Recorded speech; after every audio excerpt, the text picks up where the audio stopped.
Good evening and welcome to Cy Fair FCU Stadium on the northwest side of Houston, Texas, in Cypress for Thursday Night Lights on the Varsity Wires Radio Network, presented by the Collette King Team, as the Langham Creek Lobos take on the Cy Springs Panthers, two teams with playoff aspirations and identical 4-1 records overall, 1-1 in district play for both of these squads coming into this game, a game with some big playoff implications as we get into the home stretch of the 2025 Texas high school football season. Good evening, everybody. Zach Babb here with you alongside Jason Metco, who's filling in for Mac Honer tonight. Jason, first off, let's look at the Lobos to start this game, because they're a team that a lot of people were pretty down on when this season started. Dave Campbell's picked them second to last in 16-6A. Varsity Wires picked them second to last in 16-6A. Instead, they've rocketed it out to a 4-1 record. They had a very convincing win last week against a good Cy Woods team, and now they're a team that is confident not only that they can make the playoffs, but they want to make a run at a district title too. Yeah, Zach, good to be here. Thanks for having me tonight. Just looking over Langham Creek here in general, you had a chance to talk with Todd Thompson earlier tonight and said, yeah, we're better than second to last in District 16-6A. And that win versus Cy Woods last week, I'll be very interested to see what Jordan King can do tonight. He had 3 rushing touchdowns a week ago. Let's see if they can keep the good times going here. And they're really playing with house money, I guess. A lot of people think so. Why not keep playing at the table, see if you can win a little more money here tonight? You mentioned Jordan King and having 3 rushing touchdowns last week. That kind of tapers away from what Langham Creek has historically been known for under Todd Thompson. They really like to historically have slung the ball around, and they still do that. They'll still go 4 wide. We've seen them in warm-ups here going 4 wide and running zone reads and things of that nature, but they're not afraid to lean into that run game when they need, and it's found success, and it really found a lot of success last week against Cy Woods, something that I'm sure they'll look to continue tonight. Give it to the King. Long live the King. Expecting great things tonight from Jordan King, Zach. On the other side of things, for Cy Springs coming into this game, it is not your grandpa's Cy Springs, has kind of been the mantra for this team over the last handful of years since O.G. Fagan got here. The head coach for Cy Springs has led a renaissance for this program. From their opening in 1998 until 2022, they had 1 playoff appearance. Now in 2023 and 2024, back-to-back playoff appearances. They're 4-1 right now. This is a team that doesn't care about the past and how bad the past was. They just care about the here and now. And my goodness, last week did they have one of the great games maybe in the state so far this year. A big come-from-behind 28-point fourth quarter to beat Bridgeland, the district favorite, by a point. Just to show you're never out of it until you hit triple zeros in the fourth quarter. And what a performance from Yogi Martin. He had 4 touchdown runs against Bridgeland. Be interesting to see if he can replicate that even halfway here tonight. Also, watch out for Paris Melvin Jr. He was involved in the offense last week. Guys going to the University of Houston, couple of rushing touchdowns late in the game to win it. Had a long run in that contest for more than 50, and the defense also had an interception. It could very well come down to which defense can stop the other's offense in key situations, especially late in the game, Zach.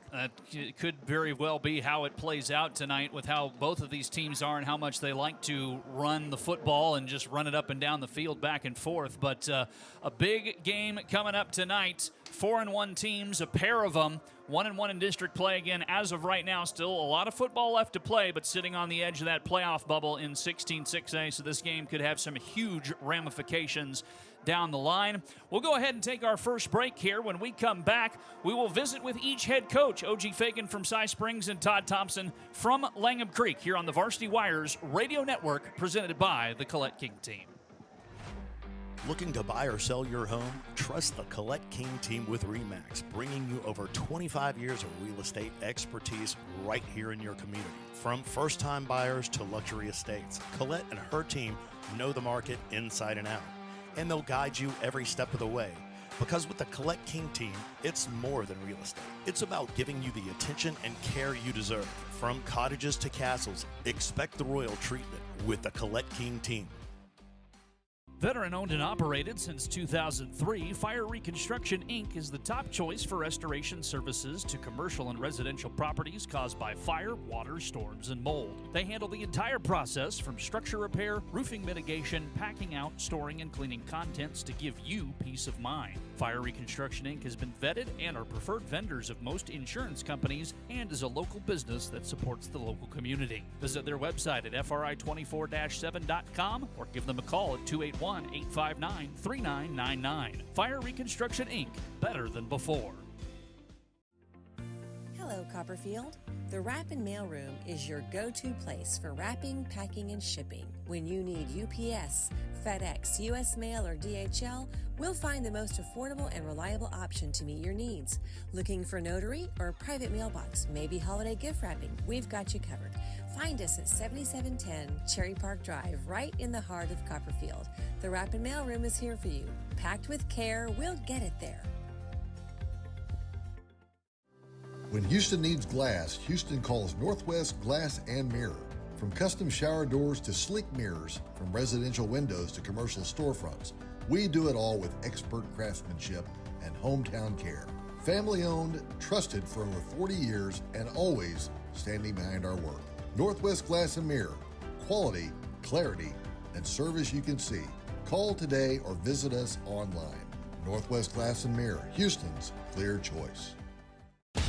Attention high school sports fans, are you an armchair official? You know, the parent or fan who constantly yells at the referees and loves to let everyone know just how bad you think they are. Well, if you think you could do better, then get in the game and prove it. It's time for you to suit up and make the calls where they actually count. Every sport in Texas needs more officials.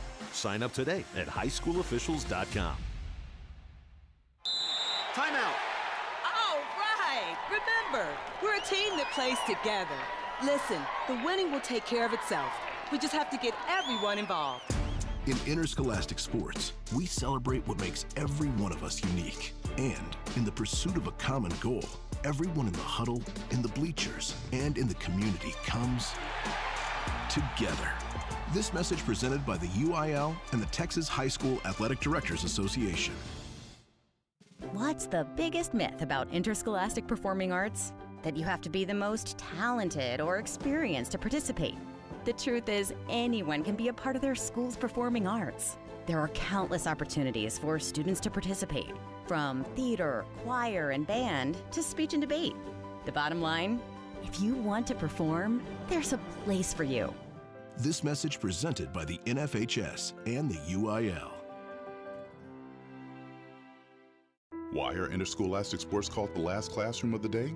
Because they teach students important life lessons like teamwork, accountability, and perseverance.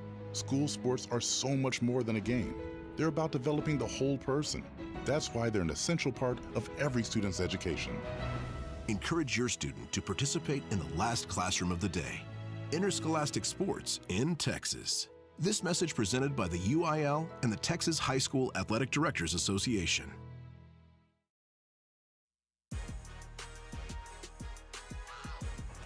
And welcome back into the pregame show. We continue our countdown to Thursday Night Lights on the Varsity Wires Radio Network, presented by the Collette King Team.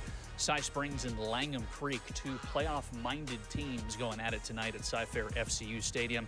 It's now time for our visit with the head coach of Cy Springs, O.G. Fagan. Coach, first off, before we even touch on today's game, last week, 28 unanswered in the fourth quarter to take down a Bridgeland team that I think people expect to contend for not just a playoff spot, but a district title. That might be the signature win, at least to this point, maybe in the history of Cy Springs football. How did that game come about to score 28 unanswered to win by 1 in the fourth quarter there? I tell you what, our kids, they never wavered. I mean, they always had faith, and they just kept doing their jobs.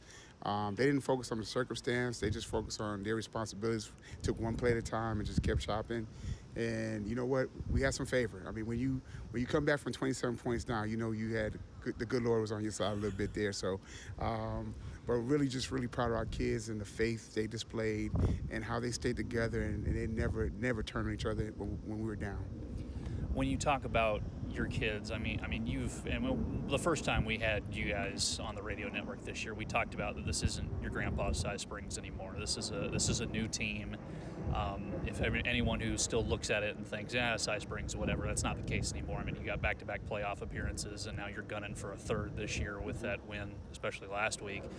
Talk about what has changed since you got here, the culture you're trying to instill that you and your staff and the administration are putting together at Cy Springs, because it's gone from, Cy Springs was, to put it frankly, the punching bag of Cy Fair for a while, and now that's far from the case these days.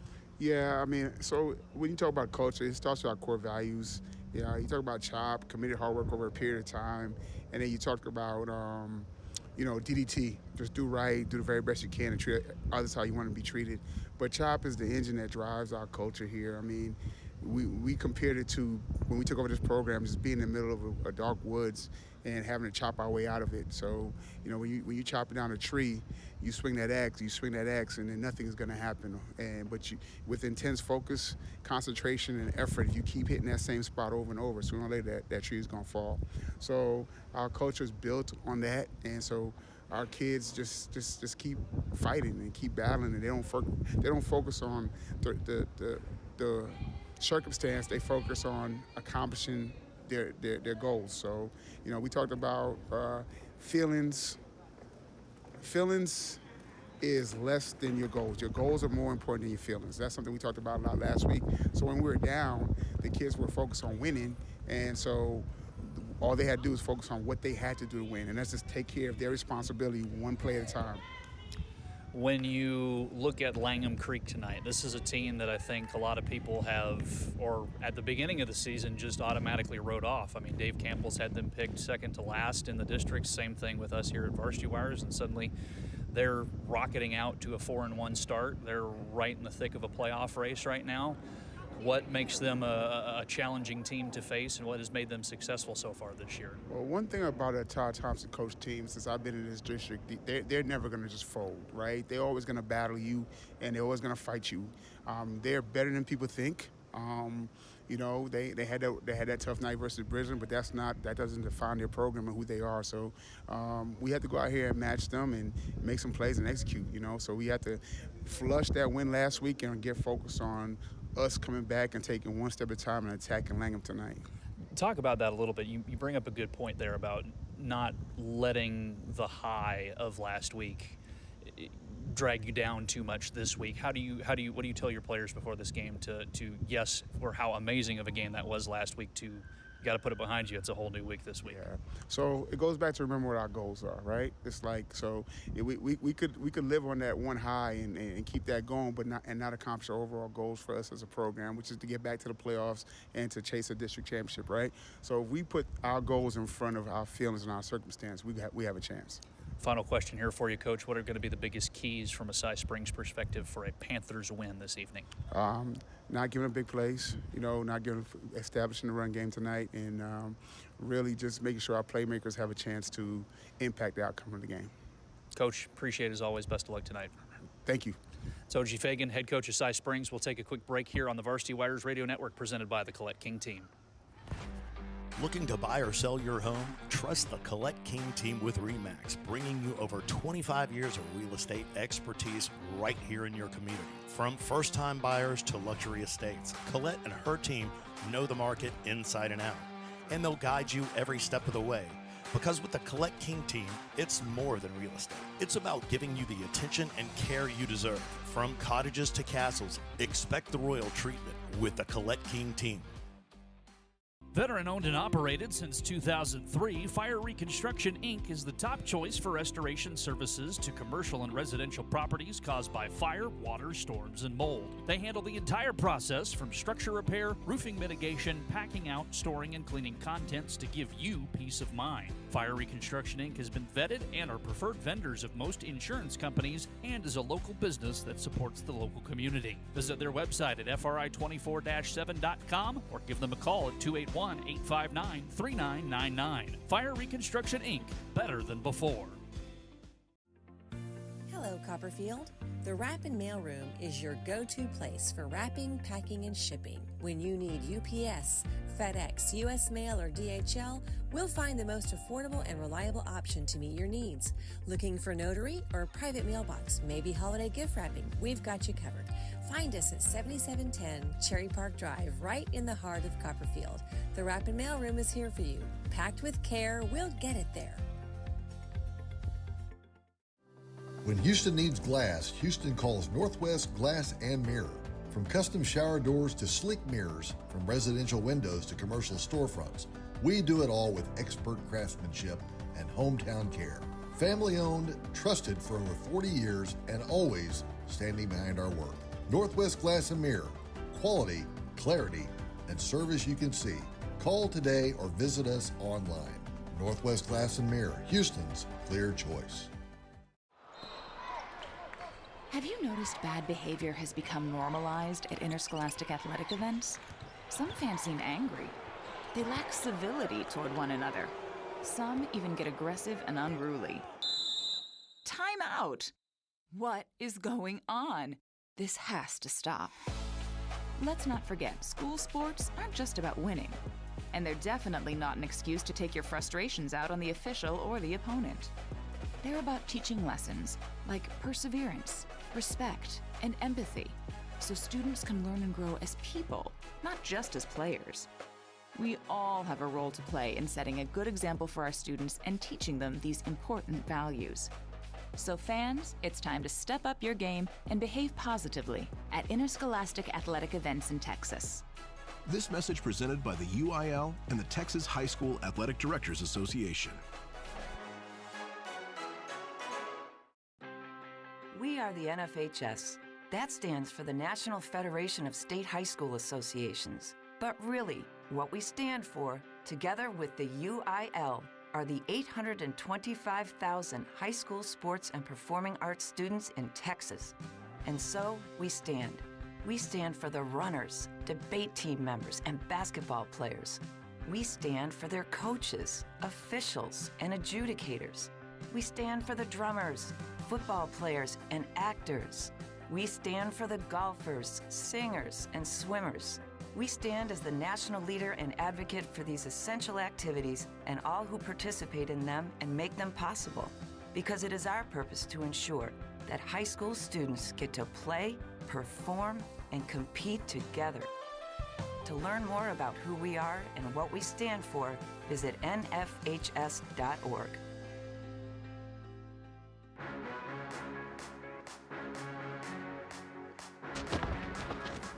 Welcome back into the pregame show. We continue to count you down to Cy Springs and Langham Creek. It's the Varsity Wires Thursday Night Lights game of the week here, presented by the Collette King Team. Now time for our visit with the head coach of the Lobos, Todd Thompson. And Coach, first off, I guess early in this season, Dave Campbell's picked you guys pretty low.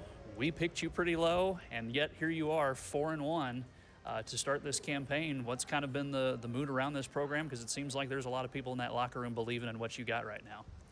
Yeah, every team's different every year, and I think a lot of those predictions are based on last year. And maybe some of the guys we had coming back, but what you don't know is some of the young guys that we had coming in. We got some sophomores that are making big contributions to our football team tonight, and they have all season. So we kind of knew going in that we were going to be better than what people thought. And yeah, we played well the first 3 weeks and then kind of ran into a buzzsaw with Bridgeland. They played great against us that night, and we honestly didn't play very well. Not that it would have mattered that much the way they were playing. But then we were able to bounce back last week against Cy Woods. And it's a big challenge tonight playing Cy Springs. They just beat Bridgeland last week, so it's hard to compare scores because teams beat each other and Peyto beat Katie Tompkins, and it's just, get caught up in that. It's who plays the best that night, and that's what we're trying to focus on. But yeah, we felt like we had a lot better team than people knew about coming in. You look at the Cy Woods game last week, I think, talk about what people expect. I think that's a lot of people that expect that Cy Woods team to be really good by the time this is all said and done last year. What was the biggest keys to you guys' victory a week ago? I think, our kids just believed, and we expected to win that game and felt like that we had a good plan, and we matched up well with them. I felt like it should have been 23-0 at halftime. We dropped the ball in the end zone wide open. We missed a field goal from the 4-yard line. So we blew some chances. I think it was closer than it had to be, but I was glad that we were able to go ahead and finish that thing because those guys never give up, and they were still trying to get back in it late in the game. So it was good. It's been a few years since we've beaten Cy Woods, and they're always a consistent program. Kids play hard, well coached. So that was a big win for us, but we enjoyed that for just a few minutes. We went from Saturday night to a Thursday, so we were kind of on to Cy Springs pretty fast. When you look at Cy Springs, I mean, when we first started Varsity Wires 12 years ago, I mean, Cy Springs was way at the bottom of the district in terms of football. That's not the case anymore. Back-to-back playoff appearances. They're gunning for a third straight one this year. What do you see from an opponent's perspective that makes them such a successful squad and tough to play against? They have some really good players, really good skill players. They do a good job coaching those guys. And, when you have a number 11 and number 5, the guys they have on that side of the ball, then you can score anytime. And it's kind of what Bridgman found out last week. Those guys, hard to tackle. They get them do a great job of getting them in space and just being better athletes than you are. So, it's one of those games that you're scared every play. They can score any play. So we just got to keep them contained. Last year we played them all the way down to a 2-point conversion, and we didn't make it with about under a minute left. We could have won the game there. But so we're going to try to get back to that point and finish it this year. Final question for you, Coach. Biggest keys to a Langham Creek Lobos win tonight? Yeah, so I put that on our game plan every week. What's the biggest keys to win the game? And number 1 was tackle number 5 and number 11. Number 2 was be smart on offense. And number 3 was win the special teams. There you go. I love it. Coach Thompson, appreciate your time. Best of luck tonight. Thank you. Todd Thompson, head coach of the Lobos. We'll take another break here on the pregame show on the Varsity Wires Radio Network presented by the Collette King Team. Looking to buy or sell your home? Trust the Collette King Team with REMAX, bringing you over 25 years of real estate expertise right here in your community. From first-time buyers to luxury estates, Collette and her team know the market inside and out, and they'll guide you every step of the way. Because with the Collette King Team, it's more than real estate. It's about giving you the attention and care you deserve. From cottages to castles, expect the royal treatment with the Collette King Team. Veteran owned and operated since 2003, Fire Reconstruction Inc. is the top choice for restoration services to commercial and residential properties caused by fire, water, storms, and mold. They handle the entire process from structure repair, roofing mitigation, packing out, storing, and cleaning contents to give you peace of mind. Fire Reconstruction Inc. has been vetted and are preferred vendors of most insurance companies and is a local business that supports the local community. Visit their website at fri24-7.com or give them a call at 281-859-3999. Fire Reconstruction Inc. Better than before. Hello, Copperfield. The Wrap and Mail Room is your go-to place for wrapping, packing, and shipping. When you need UPS, FedEx, US Mail, or DHL, we'll find the most affordable and reliable option to meet your needs. Looking for notary or a private mailbox, maybe holiday gift wrapping? We've got you covered. Find us at 7710 Cherry Park Drive, right in the heart of Copperfield. The Wrap and Mail Room is here for you. Packed with care, we'll get it there. When Houston needs glass, Houston calls Northwest Glass and Mirror.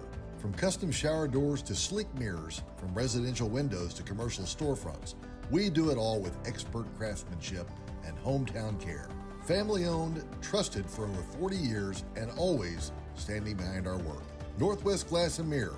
Quality, clarity, and service you can see. Call today or visit us online. Northwest Glass and Mirror, Houston's clear choice.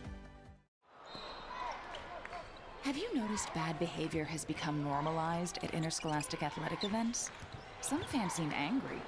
They lack civility toward one another. Some even get aggressive and unruly. Time out! What is going on? This has to stop. Let's not forget, school sports aren't just about winning. And they're definitely not an excuse to take your frustrations out on the official or the opponent.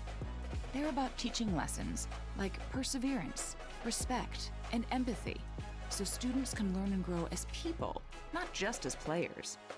We all have a role to play in setting a good example for our students and teaching them these important values. So fans, it's time to step up your game and behave positively at interscholastic athletic events in Texas. This message presented by the UIL and the Texas High School Athletic Directors Association. We are the NFHS. That stands for the National Federation of State High School Associations. But really, what we stand for, together with the UIL, are the 825,000 high school sports and performing arts students in Texas. And so we stand. We stand for the runners, debate team members, and basketball players. We stand for their coaches, officials, and adjudicators. We stand for the drummers, football players, and actors. We stand for the golfers, singers, and swimmers. We stand as the national leader and advocate for these essential activities and all who participate in them and make them possible. Because it is our purpose to ensure that high school students get to play, perform, and compete together. To learn more about who we are and what we stand for, visit nfhs.org. Attention high school sports fans, are you an armchair official? You know, the parent or fan who constantly yells at the referees and loves to let everyone know just how bad you think they are. Well, if you think you could do better, then get in the game and prove it. It's time for you to suit up and make the calls where they actually count. Every sport in Texas needs more officials. Sign up today at highschoolofficials.com. Timeout. All right. Remember, we're a team that plays together. Listen, the winning will take care of itself. We just have to get everyone involved. In interscholastic sports, we celebrate what makes every one of us unique. And in the pursuit of a common goal, everyone in the huddle, in the bleachers, and in the community comes together. This message presented by the UIL and the Texas High School Athletic Directors Association.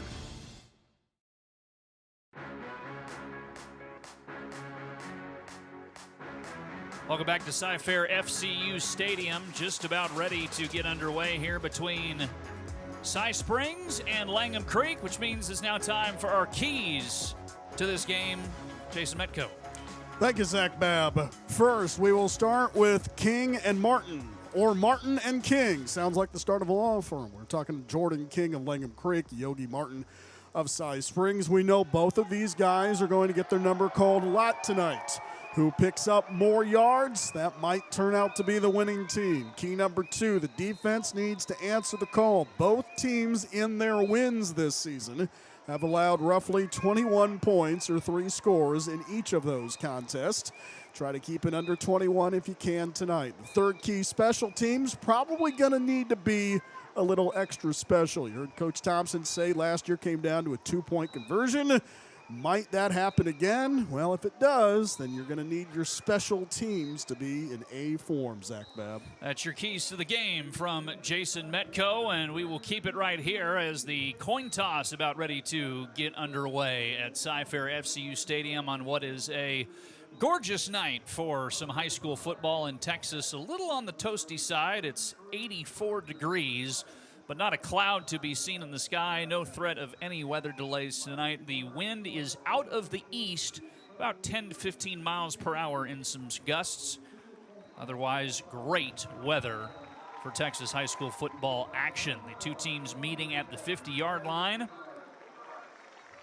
Langham Creek, the designated visitor today, wearing the white uniforms, black numbers with red trim. Silver pants and red helmets, the Langham Creek logo on either side with a white stripe going down the center of the helmet, black face mask. For Cy Springs, it'll be the home navy uniforms, white numbers trimmed in red front and back, navy pants with a white and red stripe down each side of the pants. The helmet, the interlocking CS on a navy shell, white and red stripe down the center of the helmet, black face masks as well.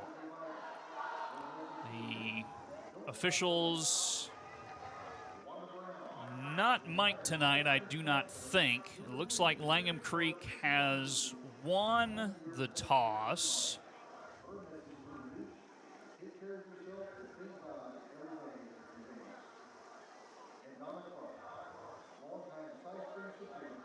I think we also have an honorary coin toss presentation, I think, taking place today, too. It is Breast Cancer Awareness Month in the month of October, so some parents and moms in pink are out there with the Cy Springs players, so going through a little bit of a presentation there. Langham Creek has won the toss and elected to defer their option in the second half. So the mic was working. I spoke too soon. The mic was working, and Langham Creek does win the toss. As you heard our head official say, they defer to the second half, so Cy Springs will start with the football in this game. Yeah, you mentioned it's a perfect night here tonight, Mr. Babb. Not a cloud to be found in the sky, and even though it does feel pretty warm, for this time of year, in some respects, I guess you could say that this has a bit of a November atmosphere to it because these teams are so close in record and not only overall but district as well, and this is going to go a long way to determine who makes the postseason and who doesn't. So both teams head back to their sidelines here for the opening kickoff and a highly anticipated showdown tonight between Cy Springs and Langham Creek. And Zach Babb and Jason Metco with you here on this Thursday afternoon for Thursday Night Lights on the Varsity Wires Radio Network, presented by the Collette King Team.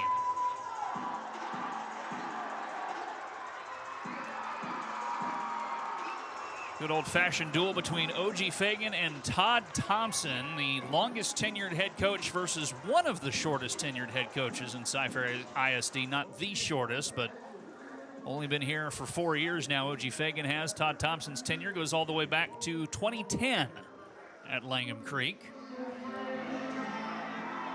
Now you're making me feel old. 2010. What were you doing in 2010, Jason? Somewhere in North Dakota broadcasting nine-man football, I believe. Nine-man football. That's what they play up there in North Dakota. That is the smallest division they have. No six-man like here in Texas. Ball is teed up at the 40-yard line here for these two teams. Doing the kicking will be Joshua Alvarez. It's going to be a rocket of a squib up the middle, fielded at the 30, and not getting too far past the 35 that time. To the 38-yard line is Armani Roper on the return. Give him about 6 yards on that unconventional kind of squib kick. And so Cy Springs will start here with decent field position, 1st and 10 from the 36. So they'll break their huddle here. Paris Melvin Jr. is the quarterback. Listed on the roster number 1, but wearing number 11 today. You can see him make some plays and will make plays in the future at the University of Houston. It'll be a 4-wide set to start here on 1st down and 10 from the 36-yard line. They're going to send a man in motion, hand it to him on the reverse. A big pop right at the line of scrimmage, and only getting about a yard on the play on that reverse was the wide receiver. And that time coming up was Yogi Martin, actually, the running back who was originally lined up as a receiver before getting that handoff. Well, Langham Creek bringing pressure early. They brought in the Sam, Jacob Flores on the blitz there. Might have had a little bit of impediment there for Yogi. 2nd and long coming up. They'll send him in motion again here. This is actually a receiver, but Melvin going to keep it on the zone. Read it, look out. He's got a lot of space up to the 40-yard line, trying to go to the outside. 30, 20, 15, 10-5, touchdown, Cy Springs. 63 yards just like that, and it's 6-0 Panthers. Well, if you are a Cougs fan or your head coach Willie Fritz, you cannot wait to see this young man make his appearance near downtown Houston. Just broke it open in the secondary. There was a chance around the 15-yard line for the left corner, Cameron Wyatt, to tackle him, but that's second gear of speed. What a run from the young man, Zach. Unbelievable start to this game for Cy Springs, trying to pick up where they left off. That 28-0 quarter against Bridgeland. The PAT is up and good from Robert Heredia. And just like that, we are 51 seconds into this game, and it is 7-0. Well, we mentioned we were going to look for the running backs tonight, but maybe we should look at the quarterbacks here and see what goes down with that tonight. So just like that, a 63-yard touchdown run, 2 plays, 64 yards in total on that drive that took just 51 seconds off the clock. That's your Rapid Mailroom Drive wrap-up. Was watching Melvin last week in the highlight package. He had a run for more than 50, made several guys miss on that long run, cutting back lengthways on the field. That was just a straight run that time down the far sideline. And what a start here for Langham Creek. Now, if you are the Panthers, how best to respond here? Need good field position, number one, but Salazar is going to have to up his game due to this fast start. We haven't even played a minute yet. So both teams lining up for the kickoff here. It'll be Heredia doing the kicking for Cy Springs. He's got it teed up on the left hash of the 40-yard line. You never really know with high school kickoffs these days if they're going to be short kicks, squib kicks, high kicks, full kicks, whatever it might be. You're saying it's the Wonkavator of kicks, upways and downways and sideways and any other way you can think of? Pretty much. We'll see what Heredia elects to do here. And it's going to be a full-throated rocket all the way into the end zone for a touchback. See a lot of those, too. So, they'll start from the 25-yard line, Langham Creek will. Sporting the red helmets and trying to respond to what was a very rapid-fire opening score from Cy Springs. They're going to set it on the left hash of the 25-yard line, and coming in here is Andre Salazar, the quarterback for Langham Creek. They'll spread him out 4 wide. Jordan King is his running back, lined up to his left. High snap a bit, a zone read keeper for Salazar, and he'll just get past the 25-yard line up to about the 27. It's a gain of 3 on the quarterback keeper. Not a lot of space there off that zone read. Brings up 2nd down and 7. That was a hard run for 3, maybe 4 yards there. Defense playing 7 in the box. Looking out for that run. They have a tight end in this set this time. 3 receivers. Takes the snap. Going to be a handoff to King, and King does not get very far. In fact, he'll only get back to the line of scrimmage. Is coming up with the tackle on that play was Jalen Walton, who met him in the backfield and didn't allow King to get past the original line of scrimmage. It's 3rd down and 7.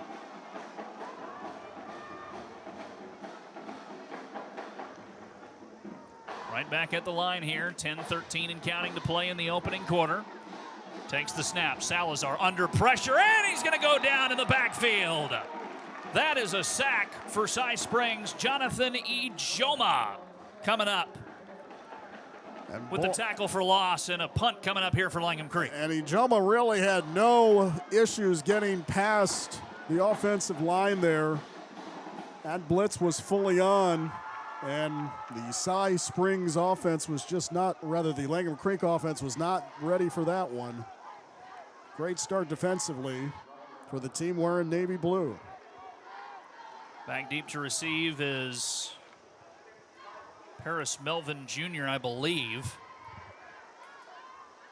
Bit of an awkward snap. It's going to be a rugby-style kick, a good one. It comes over towards the 50, takes a hop, fielded at the 45 by Melvin Jr., and he'll be pushed out of bounds at about the 46-yard line. So good field position to start here for Cy Springs. And I don't know, Jason, how many times you've ever seen a starting quarterback returning punts in the same game. I have in 9-man football in North Dakota, but not here in the state of Texas. And it's interesting, too, we were noticing on the official roster for Cy Springs that Melvin is listed, his position is ATH, so athlete. That means you'll see him defensively, offensively, and on special teams clearly as well. Does play a little bit of corner, or rover as they call it at Cy Springs as well. 1st and 10 for the Panthers here from the 46-yard line. 9:14 to play in the opening quarter and a 7-0 Cy Springs lead. Handoff up the middle. There's a lot of space. Cutting back to the outside, past the 40, inside Langham Creek territory, and down to the 36-yard line is Yogi Martin. First big carry of the game for him. Goes quite a distance. And he had a lot of rushing touchdowns last week. 68, 12, 21, 8. Broke that one into the secondary, and once again, Langham Creek moving the chains here. This could be 14-0 in a hurry, Bab. Gain of 18 on the play there for Martin.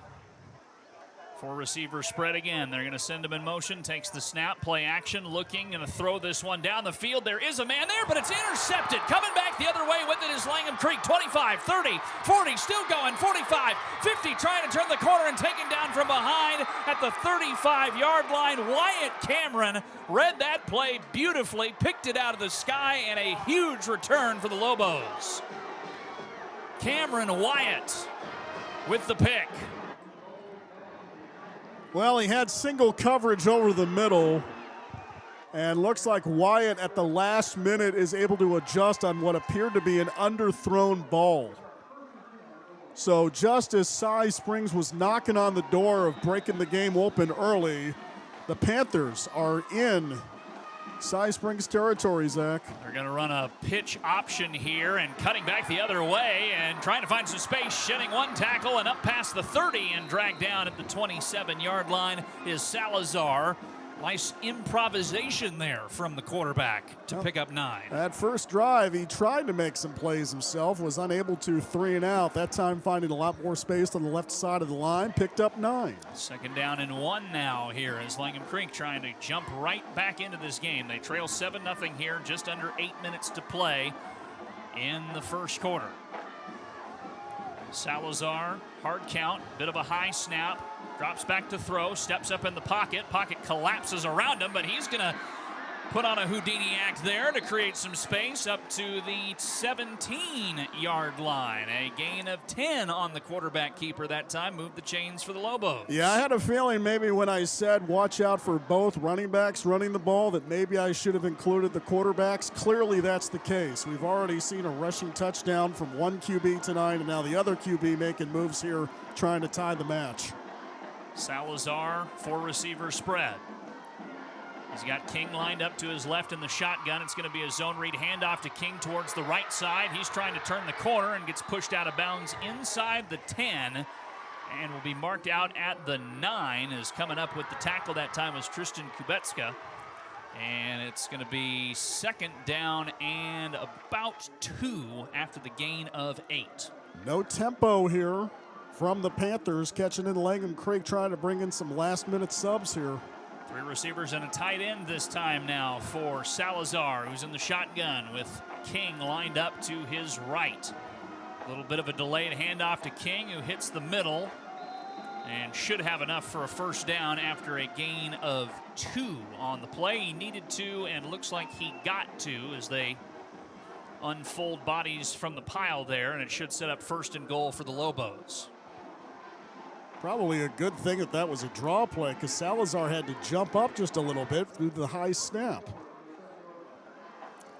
Langham Creek makes a couple substitutions. Cy Springs now doing the same. They're holding Langham Creek. And I think Cy Springs has too many men on the field. Yeah, they look discombobulated, Zach. You had Ricky Menard come in, basically sprinting in to try to play on the right defensive end side of things, and I think Cy Springs just looked around and said, yeah, we're a little bit discombobulated. The Panthers are driving. We need time just to settle things down here.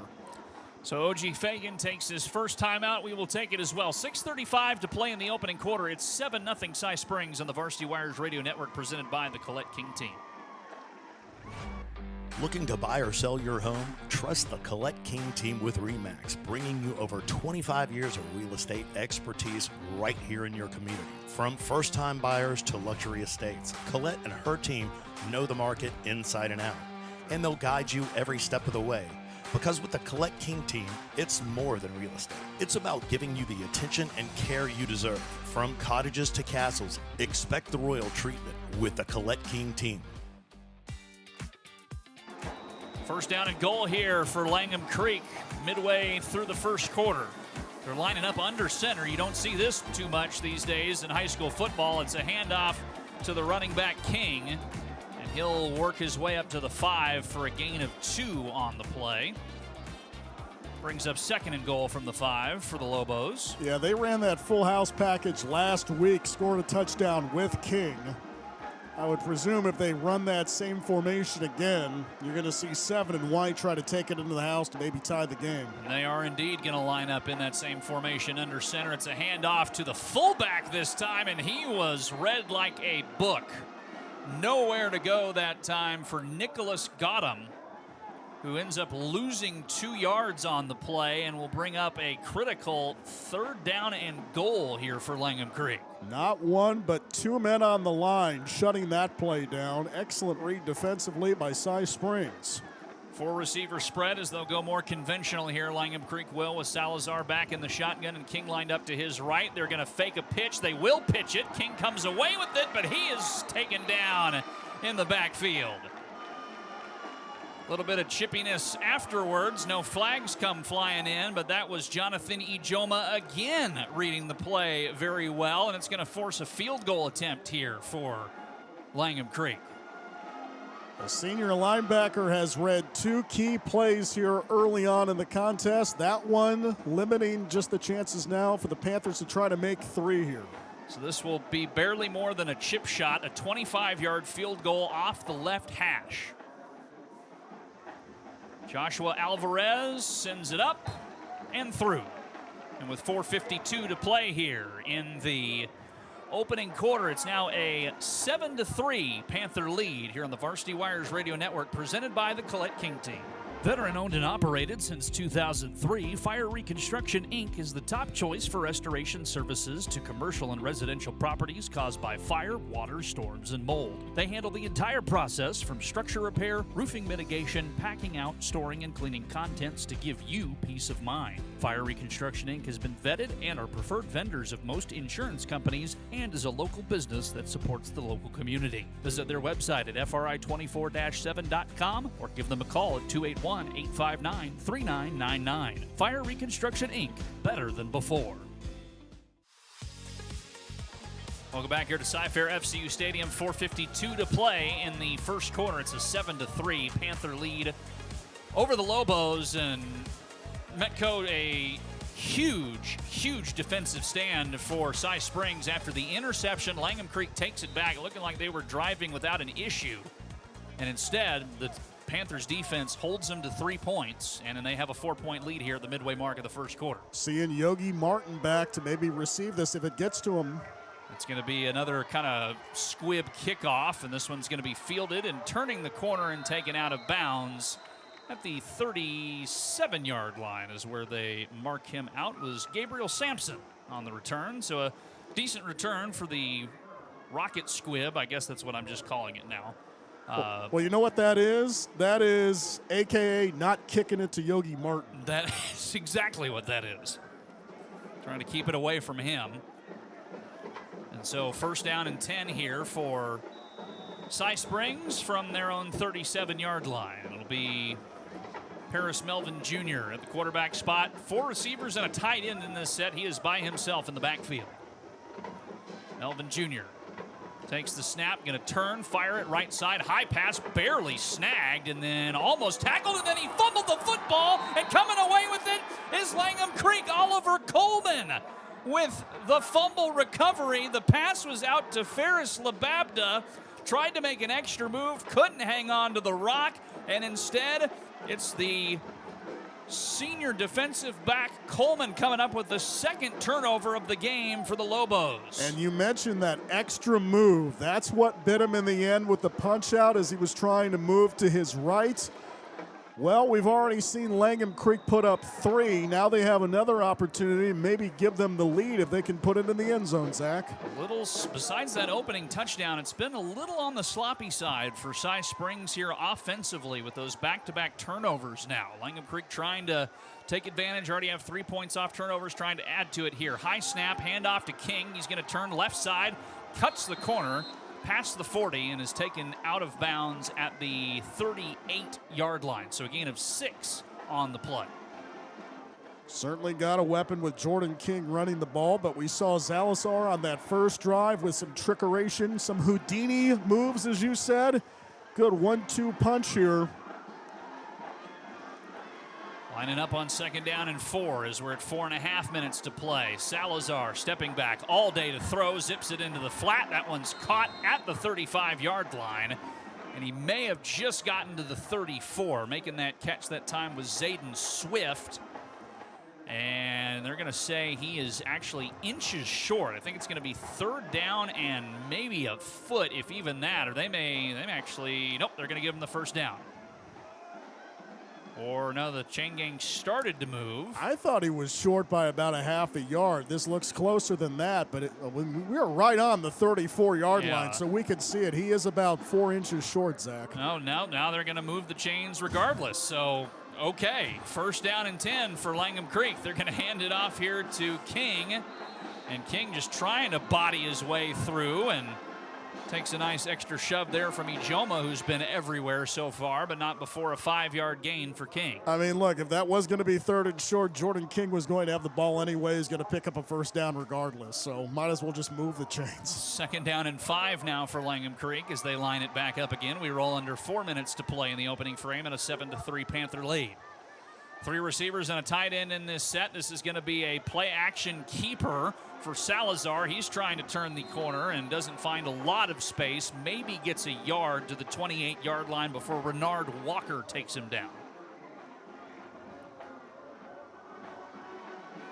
Just a gain of 1 on the keeper, and Langham Creek right back up on the ball here. 3rd down. They are 0 for 2 on 3rd down. 3rd and 4 here. Be a big win for Cy Springs if they can force another field goal, though I'm not convinced their field goal kicker can make it from this distance. Takes the snap, blitz coming. They're going to try and set up the screen, and that play never developed well. Cy Springs brought the pressure. It was coming in hot. King was the target, but King was basically in traffic equivalent to the West Loop on a Friday night. Just going to say, 610 all the way from the Southwest Freeway to I-10 is jammed this time of night. No chance for King to do anything. Looks like they're going for it, Zach. 4th down and 4. Langham Creek up on the ball here with a 4-receiver spread. They'll send one of them in motion from left to right. High snap, comes away with it, swings it out, but read perfectly and blasted in the backfield that time. Elijah Jackson puts the hit on, and Langham Creek turns it over on down to Cy Springs. Well, King did have a little bit of running room, but Mr. Jackson coming in saying, oh, I am just going to light you up at the 34-yard line. That was a clean, legit hit. And, you know, I don't blame the Panthers there for trying to go for it. We mentioned that the field goal kicking from that distance probably would have been in the ballpark of 50, maybe 55 yards. Ain't nobody hitting that here tonight. Good stop defensively from the Panthers, or rather from Cy Springs. Now, can they clean up the mistakes they've had on the last 2 drives? That's been the only issue so far for Cy Springs, is just a little bit of sloppiness on the offensive side of the ball outside of their opening touchdown drive that was just a 2-play drive to begin with. Melvin Jr. with the handoff and shedding the first level of tackles, and then getting up to the 41-yard line that time was Yogi Martin. Yeah, at this point, I think when you've had a couple of mishaps, you've had the interception and then you've had the fumble, go to your old reliable, who has been Yogi Martin. Cy Springs lines it up again here on 2nd down and 2. They officially gave him 8 yards on that carry. It's going to be another handoff to Martin. He's got the 1st down and will get sandwiched at the 47-yard line, so a gain of 6. More than enough to move the chains for Cy Springs. And look, Langham Creek, we knew they were going to be afraid of kicking the ball to Martin, as he was the guy who was basically back to return kickoffs. So if you can find ways to give him the football offensively, I'd do it. 5 wide here, and it's going to be a quarterback draw for Melvin Jr., who gets to midfield and just inside Langham Creek territory at the 48-yard line. Give the quarterback and Houston commit a gain of 5 on the play there. 2nd down and 5. Well, what have we seen so far on this drive? Run, run, run, run some more. No passing yet. Keep it conservative, run the clock. get out of here with a lead, maybe take a 14-3 lead before the end of the first. 1:47 to play here in this first quarter in that 7-3 Panthers advantage. 5 wide again here for Melvin Jr. It's going to be another design quarterback run, and this time Langham Creek sniffed it pretty well. Still a gain of 3, though, on the play for Melvin Jr. on that quarterback draw. And it'll set up the first third down that Cy Springs has faced tonight. 3rd down and 2.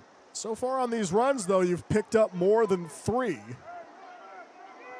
I could see passing here, but I would also not be surprised if you just saw another quarterback run. 4 wide and a tight end. It's going to be a handoff on the jet sweep, and shedding 1 tackle and trying to bounce outside. That time was Gabriel Sampson.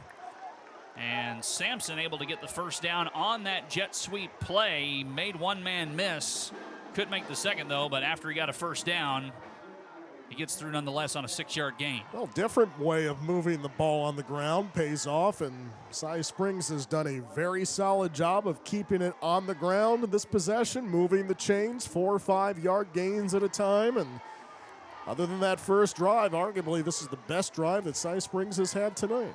Approach a minute to play here. After the play, dead ball, personal foul on the offense, number 13. 15-yard penalty, first down. Wonder if Sampson was mouthing off after he made the play. Wonder if he was, as the flag flies. We didn't see it initially, but it's going to be a 15-yard penalty that will back Cy Springs up to the 47-yard line. I mean, the good news for them is it's still first down, but now you have to go back the 15 yards.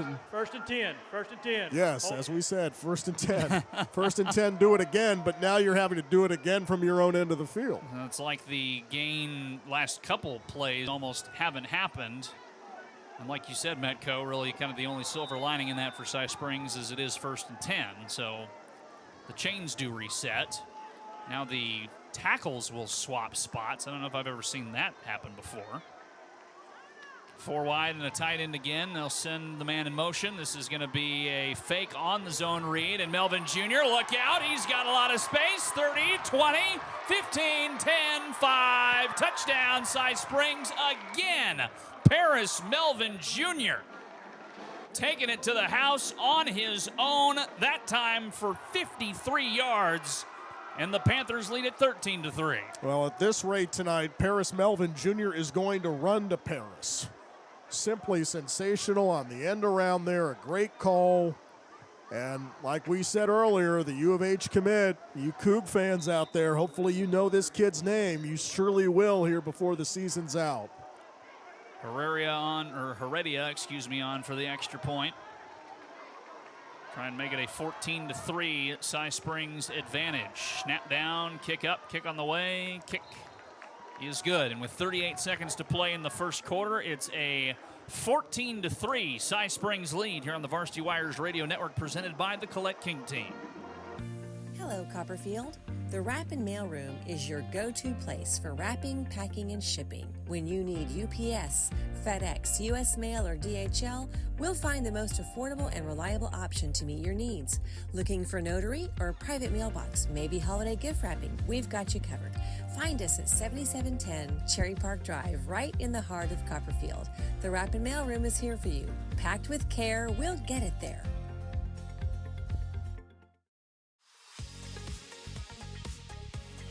38 seconds to play here in the first quarter, and it's a 14-3 Cy Springs lead over Langham Creek. Paris Melvin Jr., his second rushing touchdown of the night, second rushing touchdown of greater than 50 yards. A 53-yard touchdown scamper. That recap brought to you by the Rapid Mailroom. And it is 14-3 Panthers, and you got to think, Metco, Langham Creek with 2 turnovers forced, yet trailing by 11. Only 3 points off those 2 turnovers. Got to be kicking themselves a little bit offensively as this kickoff will go fielded at the goal line. Langham Creek's actually going to return this one, 15-20, and a plastering just shy of the 20-yard line. So that's where this drive will start here for Langham Creek, is right at the 20. But back to the point at hand, Metco, just Only 3 points off 2 turnovers for Langham Creek, and suddenly they find themselves trailing by 11 when they had 2 really good chances driving into Cy Springs territory, just couldn't get more than a single field goal. Yeah, the first was set up by the Paris Melvin interception, which I would argue was more like a punt that was just returned very well by the Panthers. The second one, though, the drop that was picked up by the defense, to not get anything off of that, you've really got to be scratching your head if you're the Panthers right now, trying to find something, and you need something offensively on this drive. 1st and 10 here for Langham Creek. This is going to be a quick pass and defended well that time by Kyron Hollerman. Intended target that time was, I believe, on the far side. It was Kamari Palmer. And indeed it was, so Palmer gets it deflected away by Hollerman. And so it'll be 2nd down and 10 for the Lobos.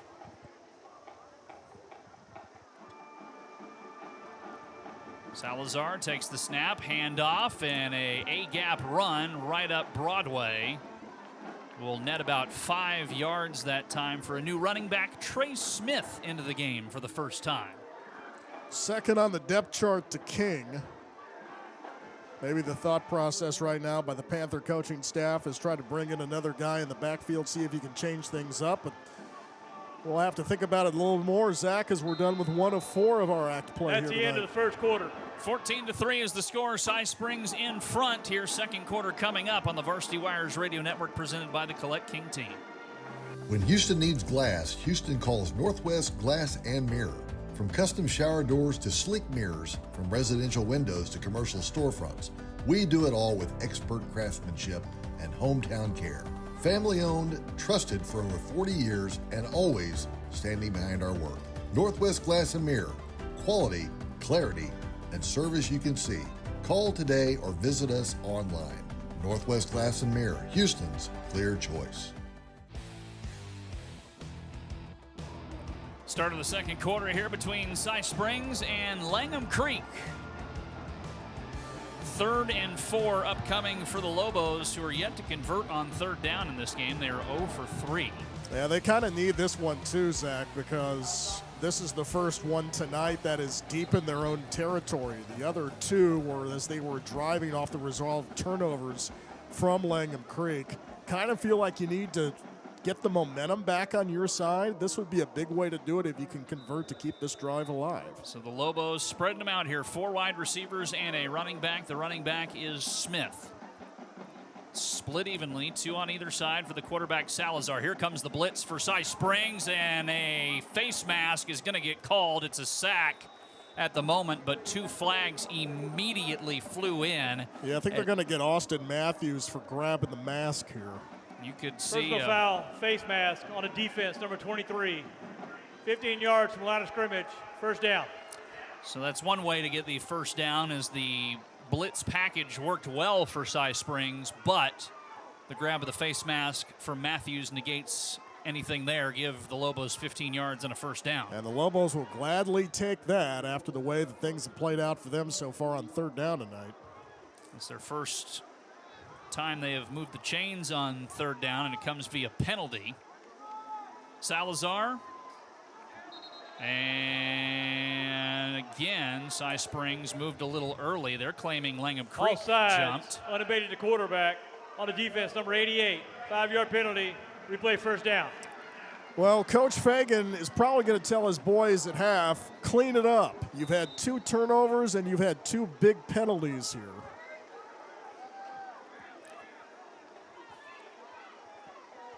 So Langham Creek lines it up again on what is now 1st and 5 from the 46. 11:28 to play here in the 2nd quarter. Salazar drops back, looks over the middle, throws this one. What a catch! And still going up past the 30 and dragged down at the 28-yard line. What a gain there for Zayden Swift. What a catch! They're going to run it quick here again. A handoff up the middle. And once again, it is Trey Smith trying to bowl his way through for a gain of 5. Boy, Swift with that great catch on the last play, the end route. Solid hands, and now we're seeing more of Smith. We've not seen Jordan King on this drive yet, Zach. Langham Creek again running up tempo now as another handoff to Smith gets him to the 20-yard line, so a gain of 3 that time. Well, maybe the mistakes defensively now for Cy Springs are putting a little life back in the balloon here for the Lobos. High snap. They're going to run the option here. Pitches it out to Smith. Tries to make a miss, and he may be just short of a first down. Let's see where they mark him out. At the 19-yard line, that was Elijah Jackson making sure he couldn't reach the first down marker. And suddenly, in the rapid fire of this pace for Langham Creek, it's 4th and short. And I would surmise they're going to go for it here. Looks like they are with 10:28 to play in the second quarter. Big play here for Langham Creek. 4-receiver spread. Hard count, takes the snap, handoff. King is back in. King is up the middle. King is in the end zone. Touchdown, Lobos. 19-yard carry for Jordan King. Comes back into the game after taking a few plays off and marches into the end zone. Langham Creek right back in it. It's 14-9. Was starting to wonder where Jordan King was.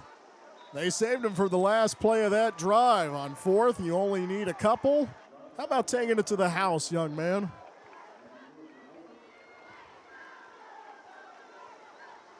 Special teams unit on for the extra point. Snap is down. Kick is up. Kick is on the way. Kick is good.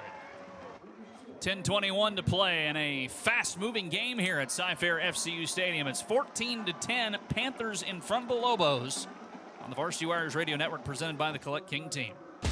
Attention high school sports fans, are you an armchair official? You know, the parent or fan who constantly yells at the referees and loves to let everyone know just how bad you think they are. Well, if you think you could do better, then get in the game and prove it. It's time for you to suit up and make the calls where they actually count.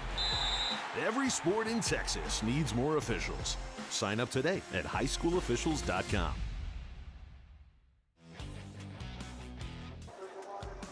Langham Creek with a touchdown drive that they needed. The Lobos march down the field. They get a couple of third down conversions, and on 4th down, a march into the end zone from Jordan King to make it 14-10. Panthers. Metco, about as good of a drive you could have asked for if you were Langham Creek. Yeah, keep in mind, though, if you're a Cy Springs fan, those penalties keeping it alive, including the face mask. Rolling kickoff and a couple men missing and still going. Tinkering around near the 50 and popping free right out of bounds at the 49-yard line is Gabriel Sampson. Man, is he shifty at times. Hard to take down. The rolling kickoff was returned about 20 yards or so.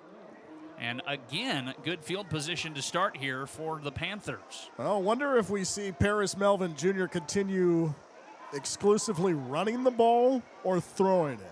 Through the air, he has not been nearly as successful as he has running it. He's had the pick tonight, but on the ground, the man can fly. So far passing, he's only attempted 2. One of which was the interception, and the other was caught for 5 yards, but then fumbled away by his receiver. So, well, there's your answer. There's your answer. Takes the snap, and 2 players collided in the backfield. That was bizarre. It was a headlong collision between Gabriel Sampson and Yogi Martin, and Cy Springs, I think, is lucky that they just didn't lose the ball. Injury. And there's an injured Panther down as the training staff will tend to him.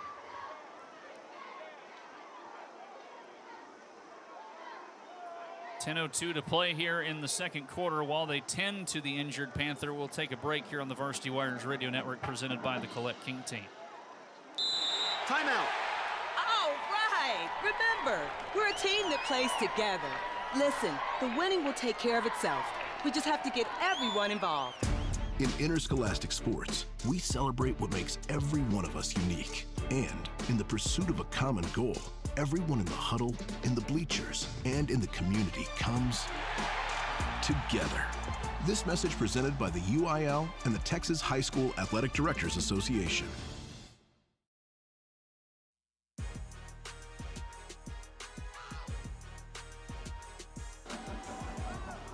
Welcome back to Cy Fair FCU Stadium.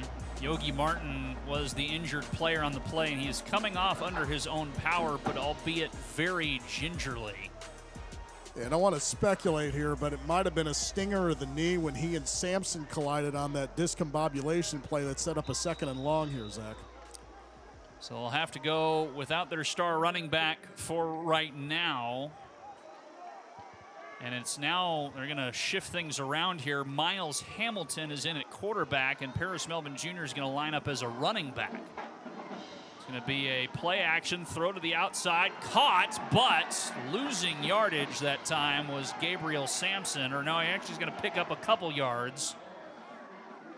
Close to the original line of scrimmage, but it's 3rd down and 12.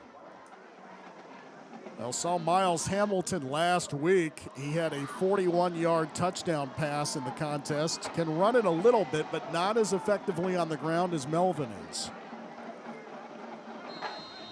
And now we get whistles and I think some more confusion here for Cy Springs, and they're going to take a timeout. Cy Springs. That's their 2nd timeout of the half. Friendly reminder, this broadcast is being brought to you in part by Fire Reconstruction, Inc. Since 2003, Fire Reconstruction, Inc. is specialized in full-service residential and commercial restoration, roofing and structure repair services from damage caused by fire, water, storms, and mold. They handle the entire process from start to finish and get your property back to normal and better than before. Visit their website at fri24-7.com or give them a call at 281-859-3999. So, Metco, this game that's already had some interesting twists and turns and wrinkles to it, gets a little even more interesting with the absence of Yogi Martin, at least for the moment, as they continue to tend to him on the sidelines. Yeah, I was just going to say that really limits what he can do offensively on the ground. Now, granted, Paris Melvin Jr., we've seen him run basically every direction here tonight, especially towards the house on 2 long runs. You would hope you don't need to call 11 on the ground so much. Hopefully 5 at some point can get back on the field. We'll keep an eye on it. 9:15 to play here in the second quarter, and a 14-10 Cy Springs lead over Langham Creek. They're going to send Melvin Jr. in motion, swing it out to him, and the pass was too tall that time from Miles Hamilton, the sophomore quarterback. And that'll bring up 4th down. And the punting unit going to come on here for the Panthers. First punt for the Panthers, I believe, tonight, correct? Indeed. So Langham Creek with the defensive stand that they have needed here for a while outside of the 2 turnovers they have forced already. Cameron Wyatt is back deep to receive for the Lobos. And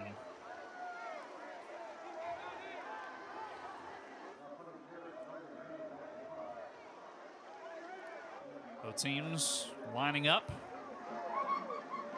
High snap way over the head of Melvin Jr. Picked up at the 15-yard line, and he is sunk at the 10. The snap was way over his head. Never had a shot to come down with it, and Langham Creek is in business. 1st and goal from the 8. Well, what were one of the keys to victory tonight for these sides? Special teams being special. That was a non-special play there. If you are Cy Springs, you have given Langham Creek gold, frankincense, and myrrh. Goes down as a 39-yard loss by the time it's all said and done. And 1st and 10 officially from the 12-yard line here for the Lobos. This is going to be a rollout play, and Salazar nowhere to go. Thrown down for a loss at the 14-yard line. So it'll be a loss of about 2 yards on the play. So all 3 phases of the game for Cy Springs have kept Langham Creek in this. You've had the interception offensively, the fumble offensively, the penalties defensively, and now the very high snap on special teams. Langham Creek now taking their time a bit more here, getting the play call in with 8.5 and rolling here to play in the second quarter. 4-receiver spread for the Lobos. Salazar in the shotgun with King lined up to his right.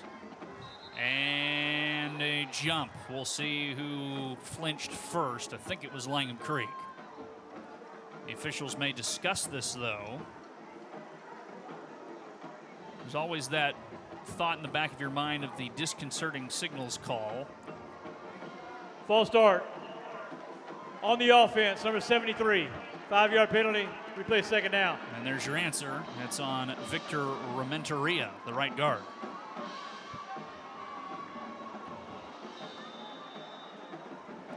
So second down and 18 officially at the 19-yard line here for Langham Creek.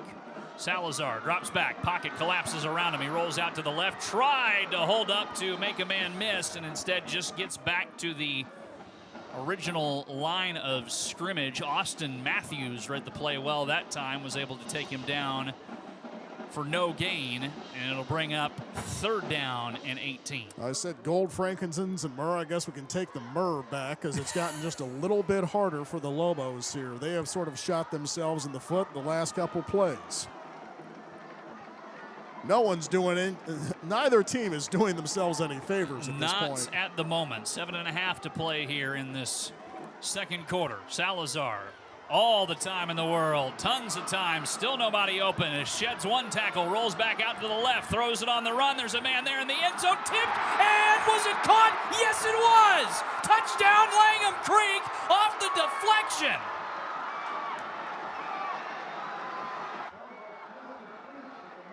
Unbelievable.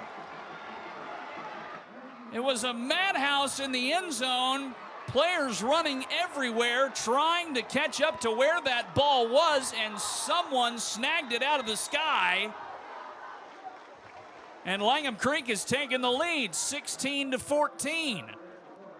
It was tipped and caught by Kamari Camp for the 19-yard score. Here's the extra point. It is up and good, and Langham Creek 14 unanswered. They lead it 17-14. How about that, Metco? I got nothing. Let's just go to break, man. Wow. Back in a moment on the Varsity Wires Radio Network, presented by the Collette King Team. What's the biggest myth about interscholastic performing arts? That you have to be the most talented or experienced to participate. The truth is, anyone can be a part of their school's performing arts. There are countless opportunities for students to participate, from theater, choir, and band to speech and debate. The bottom line, if you want to perform, there's a place for you. This message presented by the NFHS and the UIL.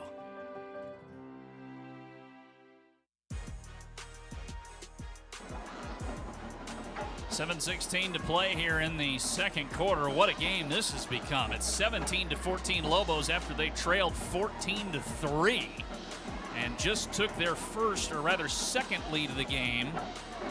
First lead of the game, excuse me, off of a end zone deflection touchdown catch by Kamari Camp. And that's where we sit. Here's another rocket of a squib right up the middle, fielded at about the 8-yard line. And turning towards the outside, a nice little stiff arm put on there by Gabriel Sampson. Will make it first down and 10 here for Cy Springs, who's now trying to kind of refine their mojo a little bit here after it went away. And probably what's not good news for Cy Springs is Yogi Martin is still on the athletic trainer's table right now, getting his knee checked out, so they still have to play without their star running back for the moment, Cy Springs does. Well, you mentioned the mojo, and I feel like it's going back and forth faster than those metronomes that we used to have in band. There's a callback. Yeah. It's almost broken the way the momentum has just so shifted violently here in the first half. 7:10 to play in the first half. It's going to be a handoff to Melvin Jr. He'll get to the 31. Pile gets pushed, and now late flags come flying in from two officials. As it stands, it's just a 3-yard gain, but let's check the flags here. I mean, if you've never been to a high school football game in Texas and know nothing of the sport, what you've seen here in the first half is probably going to have you come back simply because of the variety of After stuff the play, you've seen. personal foul on the defense, number 56. 15-yard penalty, first down. Personal foul on Romeo Granados there for Langham Creek, and so it's a 15-yard penalty added to the end of the run. Maybe we should have thrown in mistakes as a key to victory tonight. Who has the least amount of those? Because they are piling up on both sides of the ball here, Zach. 15-yard penalties, turnovers. That is the 5th penalty between these two teams, and 3 of those 5 have gone for 15 yards. I know it's physical, but you got to cut that back a little bit, as a great man once said. Langham Creek showing blitz here. It's going to be a handoff. Melvin Jr. snagged from behind. Barely got back to the line of scrimmage. No gain on the play. And it'll bring up 2nd and 10. Oh, clearly the defense knows who's not out there running the ball, so limits the options. Pretty convinced that 11 is going to be the only guy to do it. And Paris had a very good first quarter, mainly because of the threat from Yogi. Well, Yogi's still on the trainer's bench. The spotlight has gotten bigger on Melvin Jr., and that's not to say he can't shine in the spotlight. It's just now it's a single spotlight on him. In terms of the high-flying playmakers this team has, Cy Springs does. It's another handoff, and this time Cy Springs goes nowhere. Read beautifully that time by Oliver Coleman. That is a loss of 4 on the play on the handoff to Melvin Jr., who goes backwards. And suddenly 3rd down and long here, and Cy Springs suddenly getting themselves into a lot of these long behind the chains situations. Now, the last thing you want to do if you're the defense here is commit any infraction. Force them to punt. 3rd down and 14. Cy Springs is 1 of 3 today on 3rd down. They haven't faced him a lot. Hamilton takes the snap, pump fake. They're going to fake the screen out to Melvin Jr., and he's got some space, and look out, Melvin Jr. is gone again. This time on a reception for a touchdown. 60, make it 58 yards. Well, with Yogi out, that is the risk you run when you bring a blitz and have a screen available for a guy like Paris to read and pick it up. And once he caught that ball around the 40, he did have a shimmy at midfield. 2 guys trying to track him down. You're not catching him. There's just no way. The high-flying speed of Paris Melvin Jr. on display on that play, and Cy Springs has retaken the lead at 20-17. And now by 4 as the extra point flutters through the uprights and is good. So 21-17, Cy Springs in a back-and-forth affair. Like you said, Metco, a broken metronome, if you will, in terms of who has possession of the momentum. 4-point lead for the Panthers here on the Varsity Wires Radio Network, presented by the Collette King Team. Why are interscholastic sports called the last classroom of the day? Because they teach students important life lessons like teamwork, accountability, and perseverance. School sports are so much more than a game. They're about developing the whole person. That's why they're an essential part of every student's education. Encourage your student to participate in the last classroom of the day. Interscholastic sports in Texas. This message presented by the UIL and the Texas High School Athletic Directors Association. 21-17, Cy Springs leading Langham Creek right now. 5:02 to play in the first half, and what is, talking in the break, Jason, turning into a track meet. It has all the bells and whistles of one, and it's slowly morphing into one of those games where it may be who has the football last. You were saying Paris Melvin Jr., the spotlight bigger on him with Yogi Martin currently out. Looks like the young man can handle the spotlight. Maybe he wants a little more light with a trifecta of touchdowns this evening. 2 rushing and 1 receiving now, and this kick is going to be fielded about a yard deep in the end zone by Camp. He'll get up past the 20, spin out of an arm tackle at the 25, and get wrestled down at the 28. So decent field position to start here for Langham Creek after that 29-yard kickoff return.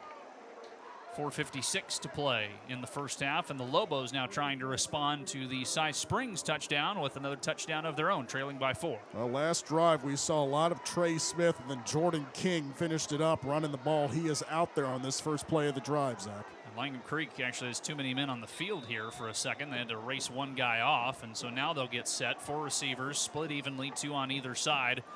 for the quarterback, Salazar. He'll take the snap, drops back to throw, looking, a lot of times, zings it over the middle, caught, look out, this could be another score. Trying to race it, 20, 15, 10, 5, touchdown. Zayden Swift, and Langham Creek punches right back. 23-21, Lobos in front again. Didn't we say something about a track meet? I think we did. Boys covering a lot of turf tonight. Great route, Swift with no one around him. 6 to the house yet again. 72 yards that time.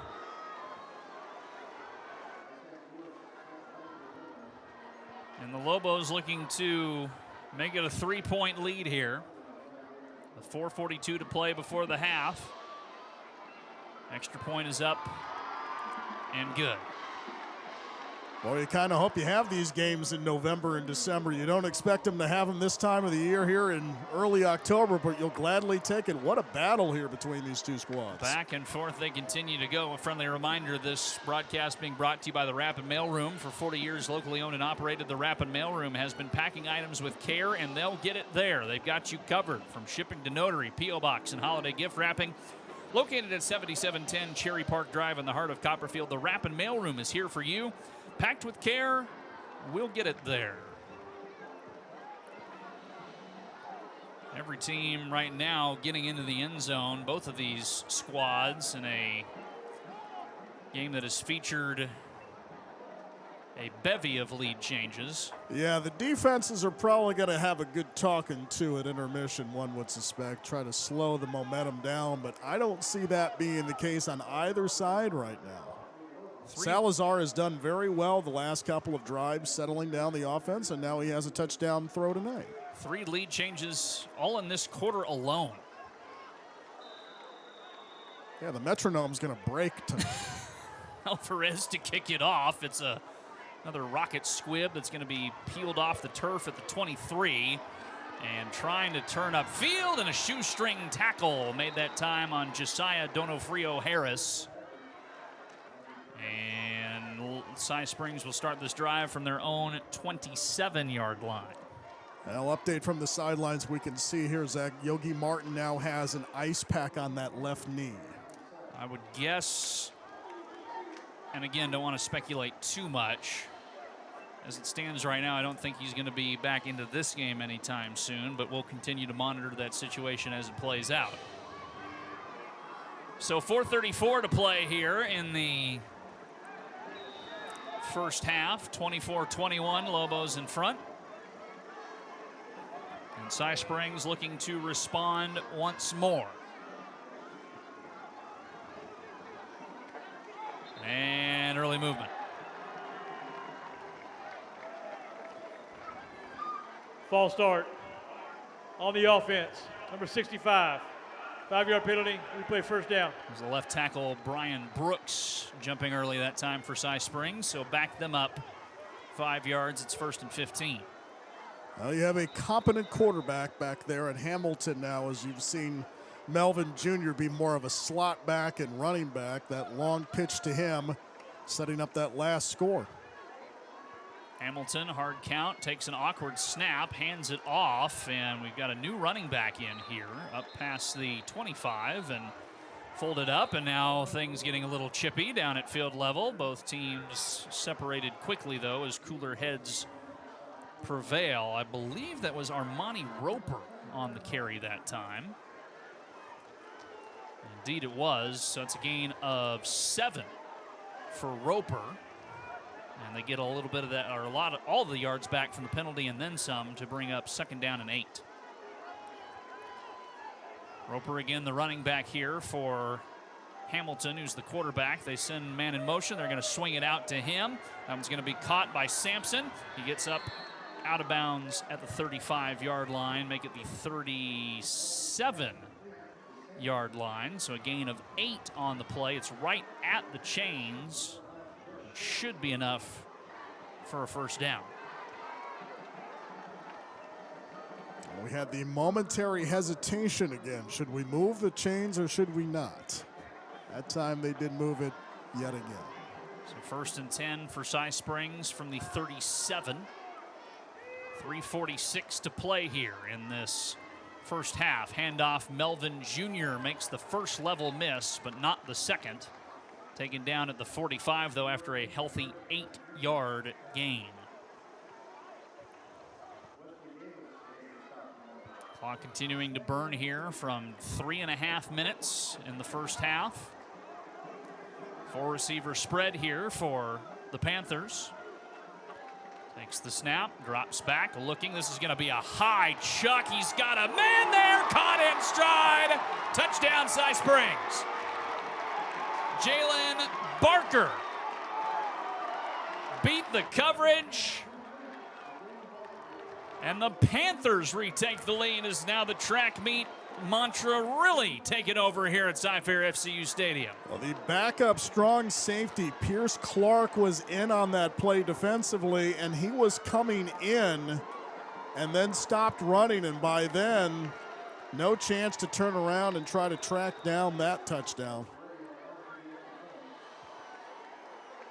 Maybe we should take an over-under on how many times Zach is going to say touchdown tonight.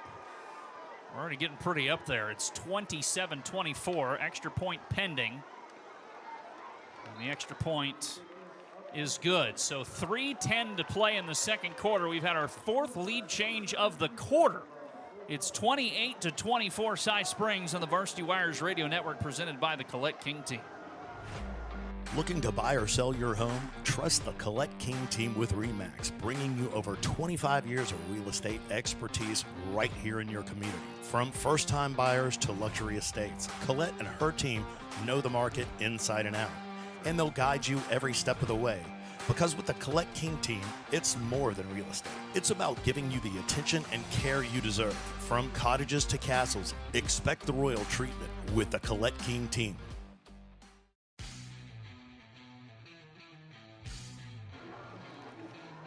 Get out your running shoes. It's that kind of night. Gonna need another pair of running shoes too. Yeah, you're have a backup. Wear out the soles of your first pair because it's 28-24. 4 lead changes in this second quarter alone. Cy Springs in front of Langham Creek. 3:10 to play before the half, in a game that is not slowed down by any means since the second quarter got underway. Looked to Metco at first like it was going to be kind of a drawn-out chess match sort of game. The teams weren't going very fast. They were taking time between plays, and then you get to the second quarter and everyone chugged a Red Bull and decided we're going to rock and roll. Good product placement there, Zach. I wish they were paying me for that. Kickoff into the end zone for a touchback, and so this is where Langham Creek will start trying to respond, still with 3:10 to play here in this first half. Well, look, at some point we will get to halftime. Now, whether that's going to be a 50-52 score by then, who knows? But I will say this, halftime adjustments are always key for both defensive sides. You know that they are going to have to adapt to the onslaughts they've seen in the first half. Maybe we will have more of that chess match in the second half, but I don't think we're going to see it for the next 3:10 here. Ball is going to be set up on the right hash here for the Lobos. Trey Smith back in at running back for Langham Creek. Salazar, the senior, still the quarterback here for the Lobos. This time, 3 receivers are on the weak side. That is the left side of the offensive line, part of this 4-receiver spread for Langham Creek. Hard count, Salazar drops back, all day to throw again, zips it on the slant again, and caught again, but taken down at the 41-yard line, a gain of 16 on the play. A couple players tangled up. They're trying to unfold them from the bottom of the pile. It's Kamari Palmer on the catch that time for the gain of 16. Right back to it is Langham Creek. 2:53 and counting here to play. They're going to line them up, 4 receivers split evenly this time, 2 on either side.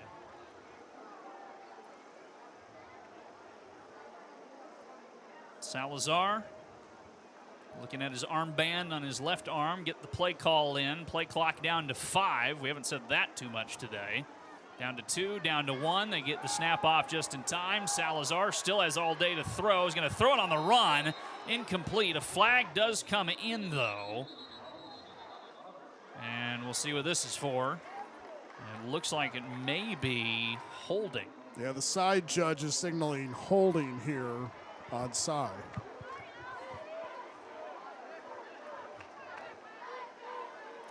So defensive holding, more than likely the call here.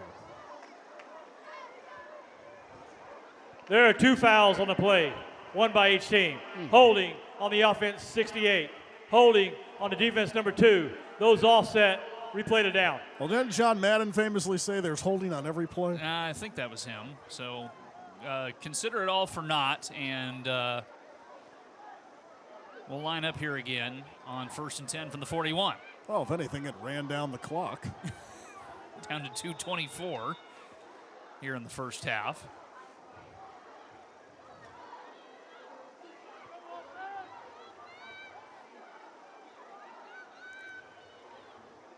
Takes the snap.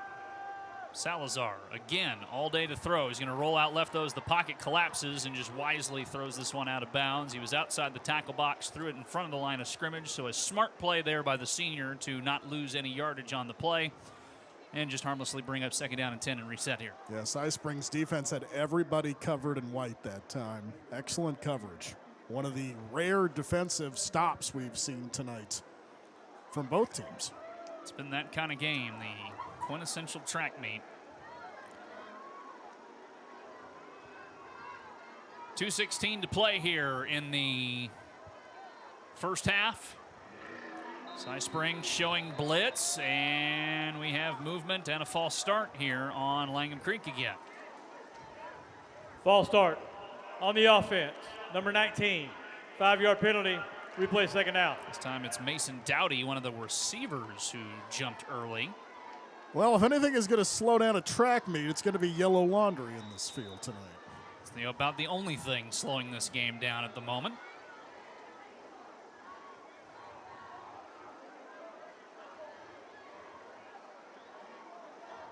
Four receiver spread here for Salazar. Takes the snap. Standing in there, running out of space. Evades one sack, turns back to the right, keeps running, looking, can't find anyone open downfield, and he'll just take it out of bounds at the 38. So that'll be a gain of 2 on the play on the quarterback keeper. And man, Salazar, give Salazar credit. He has made a lot of people miss when the pocket collapses tonight, and if anything, has eked out some extra yardage and plays from his skills of just being a scrambler back there. That was about 8 seconds of running to pick up 6 feet. Very impressive. 2:03, clock stopped right now. And we get whistles, and Todd Thompson is going to take a timeout. Timeout. So while they discuss things over, a friendly reminder, this game broadcast is brought to you by Northwest Glass and Mirror. When Houston needs glass, Houston calls Northwest Glass and Mirror. From custom shower doors to sleek mirrors, from residential windows first time out. to commercial storefronts, they do it all with expert craftsmanship and hometown care. Family owned, trusted for over 40 years, and always standing behind their work. Call today or visit them online. Northwest Glass and Mirror, Houston's clear choice. And yes, that is the Lobos' first timeout.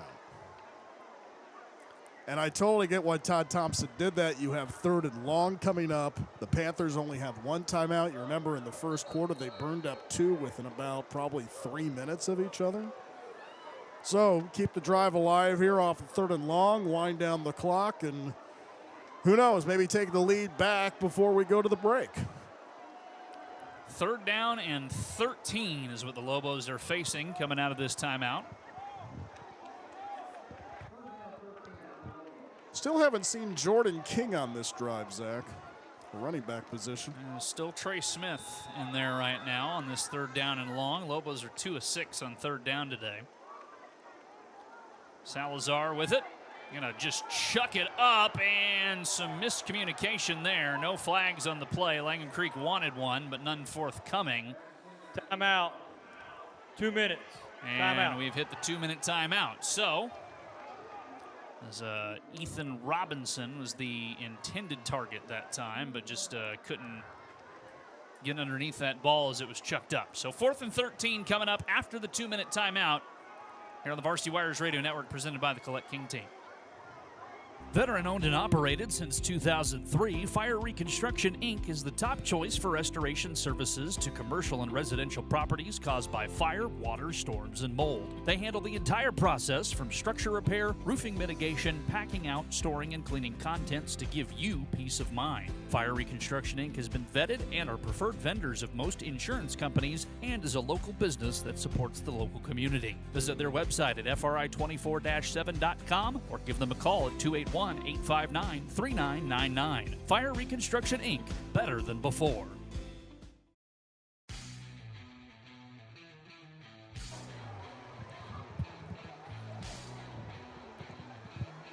.156 to play here in the first half. Panthers lead the Lobos. The Lobos punting unit is out there here on 4th and 13. So Cy Springs may try and add to their lead, which no one has really been able to say since the opening stages of this game.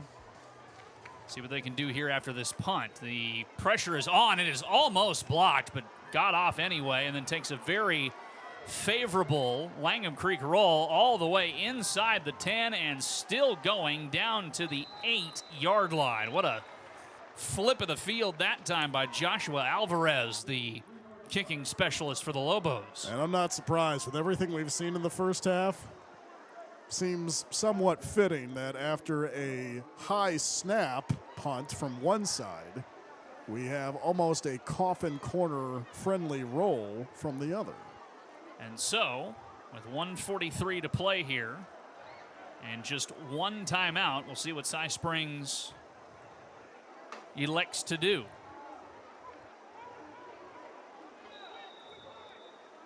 Full house backfield this time for the quarterback Hamilton. 2 running backs with him. It's going to be a zone read handoff and getting plastered at the 11. On the keeper that time was Paris Melvin Jr., so he'll pick up 3 on the play. Clock continues to run, and Cy Springs doesn't look like they're in any sort of hurry, so they may be just content to take a 4-point lead into the locker room unless they can really get a chunk run play here. I'm sure the offenses, especially the key players, are exhausted from all the running they've done. Another handoff to Melvin Jr., who gets submarined at the 12. Gained just a yard that time. As we roll under a minute to play, and now Langham Creek is going to burn one of their 2 timeouts. So Todd Thompson. Langham Creek, that's their second timeout of the half. Being aggressive here. He wants a 4th down stop, maybe get the ball back with, I believe, him around, 45 seconds or so to go. Try and take the lead before the half is out. Well, we've seen Langham Creek most of the night run tempo, no huddle offensively. Make a stop here, force a punt, provided that Cy Springs gets the punt off and doesn't snap it into the end zone like on the last one. Yeah, you could conceivably have enough time to move down the field and take the lead back. Although at the end of the day, Zach, we could just have 28-24 going to the break. Who really knows? Who knows? This is why you play the game. More questions than answers at this point. Exactly 1 minute to play here in the second quarter. 28-24, Panthers leading the Lobos. 3rd down and 6 for Cy Springs, and now Cy Springs is going to burn their final timeout. Cy Springs, that's their 3rd and final timeout of the half. Can't take him with you to the locker room. Might as well discuss whatever you need to discuss.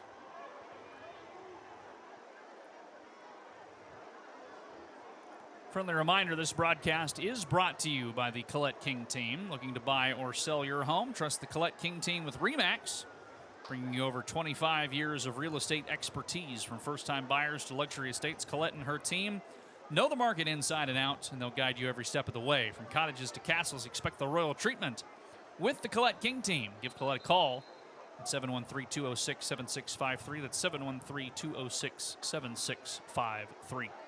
I could use a castle. We got a few. You want one? Yeah.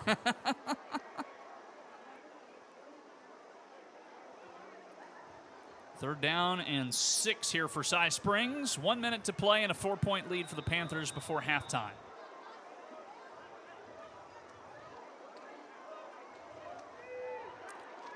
All by himself in the backfield is Hamilton. Sends a man in motion. They're going to do a double reverse. Some trickeration here. Sampson's got it. Sampson up past the first down marker and then taken down at the 25-yard line. Gain of 13, make it 14 on the play up to the 26 after a little bit of trickeration.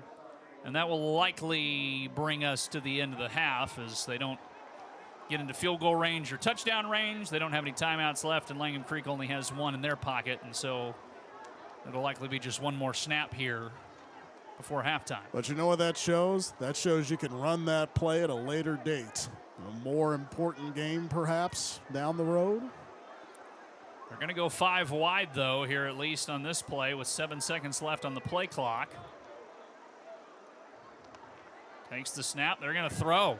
Hamilton looking. He's just going to zing it. There is a man there, and it is just incomplete out of the reach of Gabriel Sampson. The throw was ever so slightly off. And Sampson trying to course correct mid-run, just missed getting underneath it at 2nd and 10. Had double coverage there. Jose Collins was one of them. Blew right by him, so a lot of speed on display tonight from Gabriel Sampson. Zach, you've called his name a plethora of times here this evening. And now do you take a knee or do we try another big play downfield to try to keep this interesting first half going? 9 seconds left.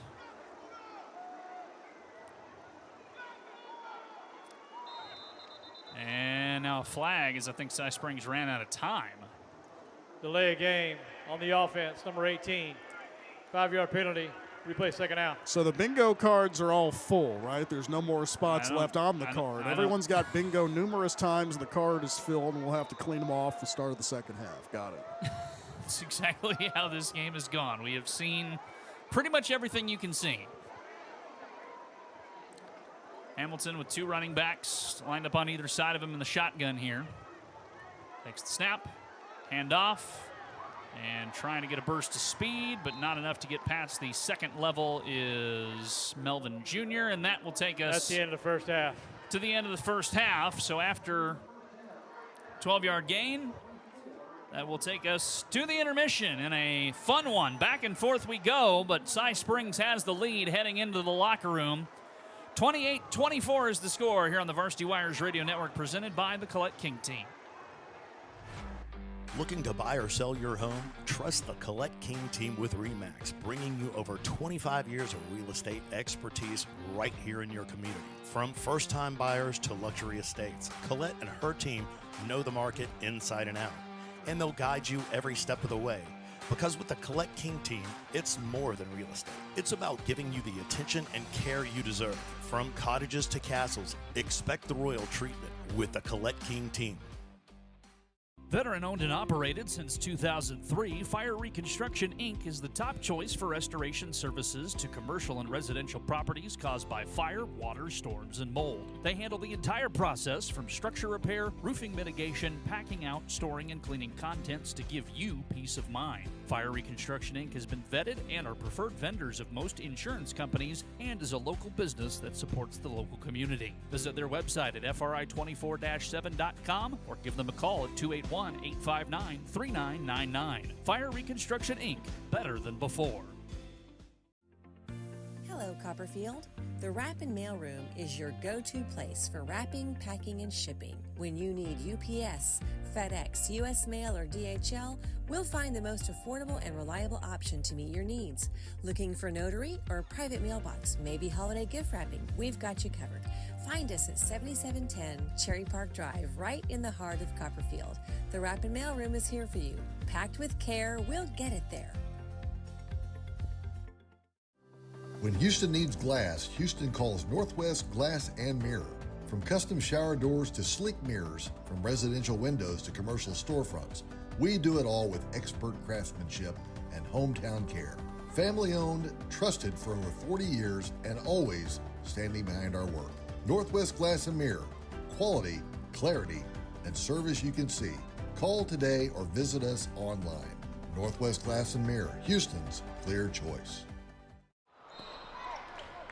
Have you noticed bad behavior has become normalized at interscholastic athletic events? Some fans seem angry. They lack civility toward one another. Some even get aggressive and unruly. Time out! What is going on? This has to stop. Let's not forget, school sports aren't just about winning. And they're definitely not an excuse to take your frustrations out on the official or the opponent. They're about teaching lessons like perseverance, respect, and empathy, so students can learn and grow as people, not just as players. We all have a role to play in setting a good example for our students and teaching them these important values. So fans, it's time to step up your game and behave positively at interscholastic athletic events in Texas. This message presented by the UIL and the Texas High School Athletic Directors Association. We are the NFHS. That stands for the National Federation of State High School Associations. But really, what we stand for, together with the UIL, are the 825,000 high school sports and performing arts students in Texas. And so we stand. We stand for the runners, debate team members, and basketball players. We stand for their coaches, officials, and adjudicators. We stand for the drummers, football players, and actors. We stand for the golfers, singers, and swimmers.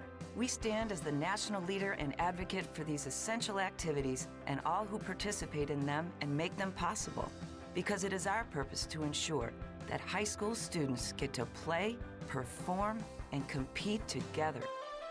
To learn more about who we are and what we stand for, visit nfhs.org.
Looking to buy or sell your home? Trust the Collette King Team with REMAX, bringing you over 25 years of real estate expertise right here in your community. From first-time buyers to luxury estates, Collette and her team know the market inside and out, and they'll guide you every step of the way.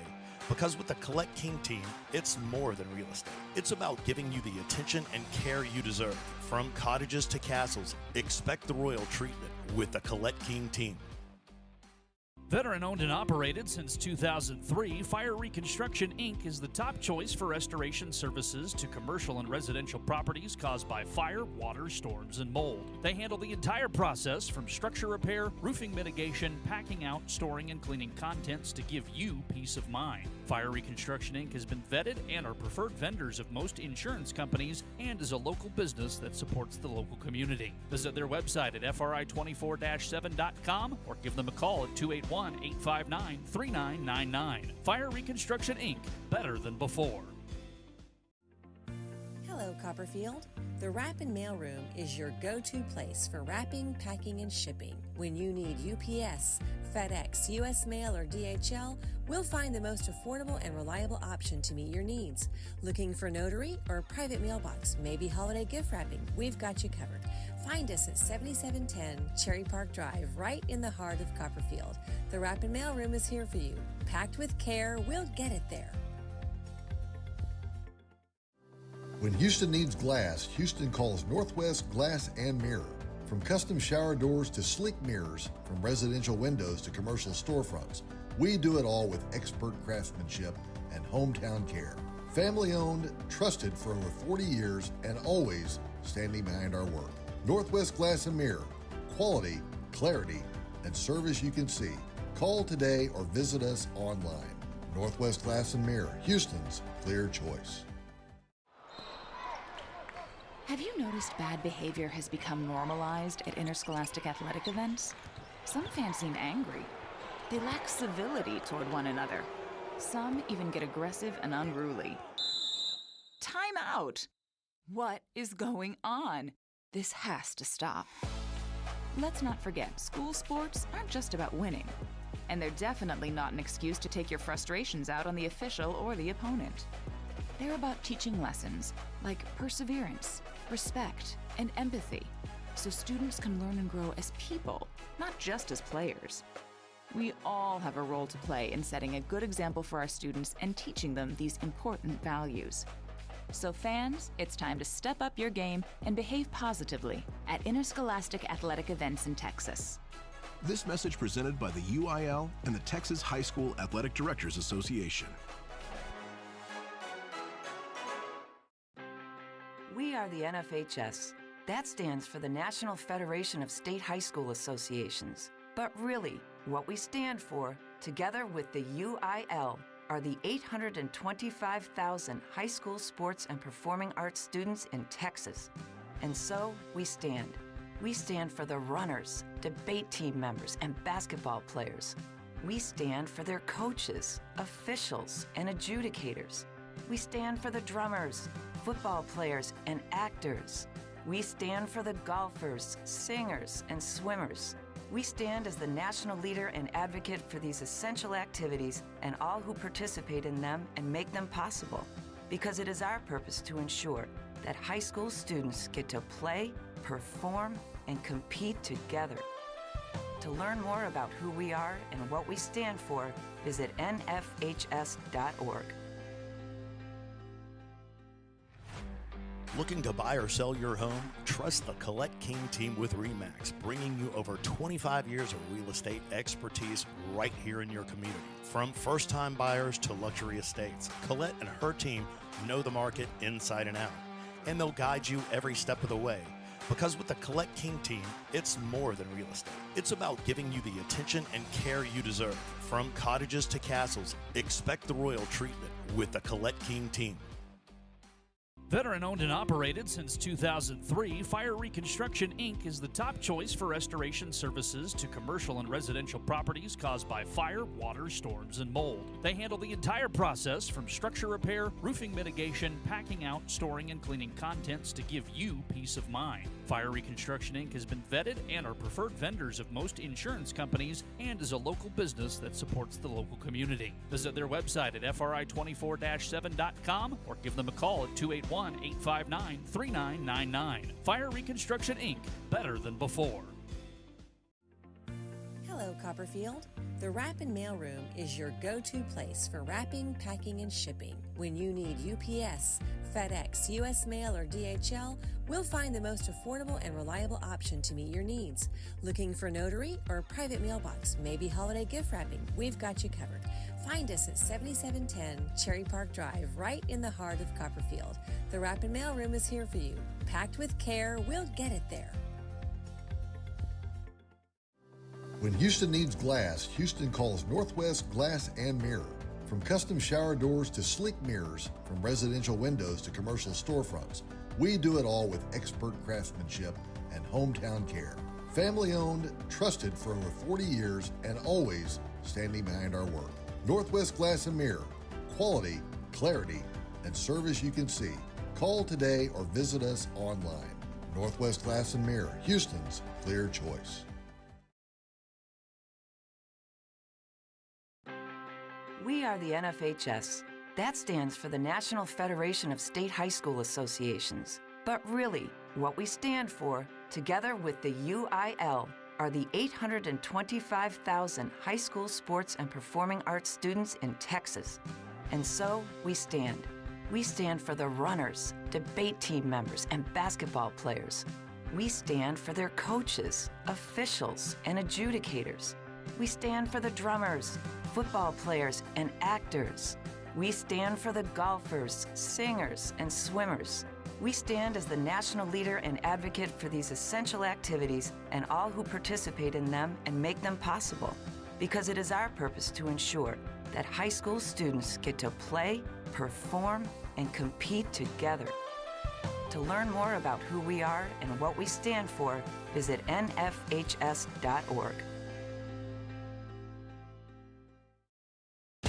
Attention high school sports fans, are you an armchair official? You know, the parent or fan who constantly yells at the referees and loves to let everyone know just how bad you think they are. Well, if you think you could do better, then get in the game and prove it. It's time for you to suit up and make the calls where they actually count. Every sport in Texas needs more officials. Sign up today at highschoolofficials.com.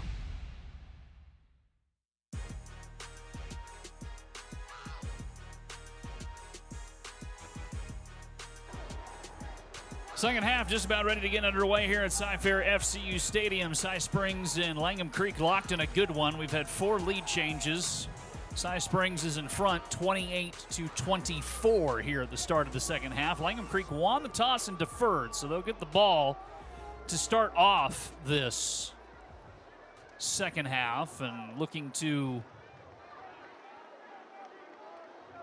come away with more points to try and retake the lead. Zach Babb alongside Jason Metco.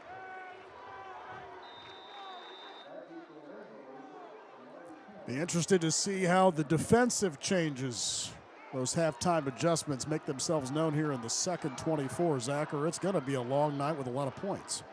Kickoff is up and through the back of the end zone for a touchback. So it'll be a 1st and 10 for Langham Creek at their own 25 to begin this drive.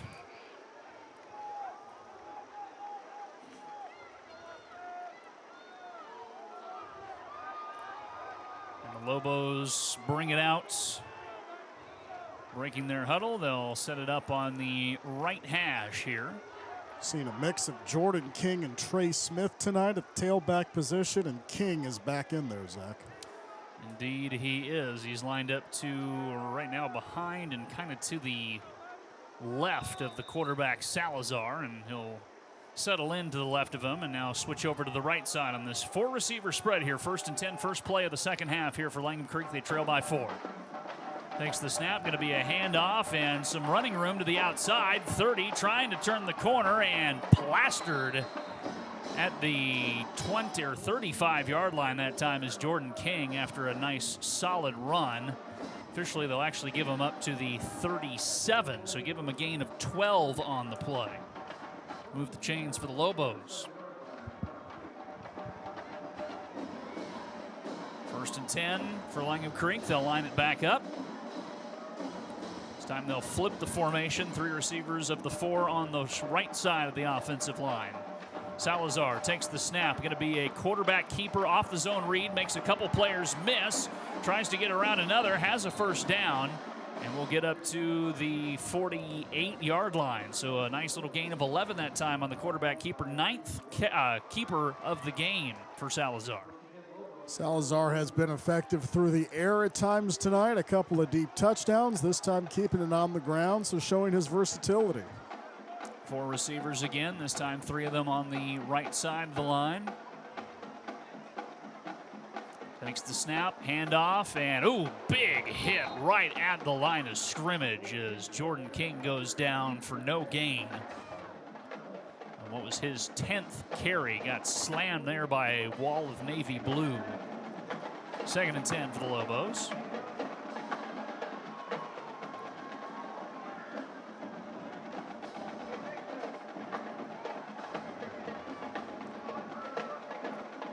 Creek lines it up again.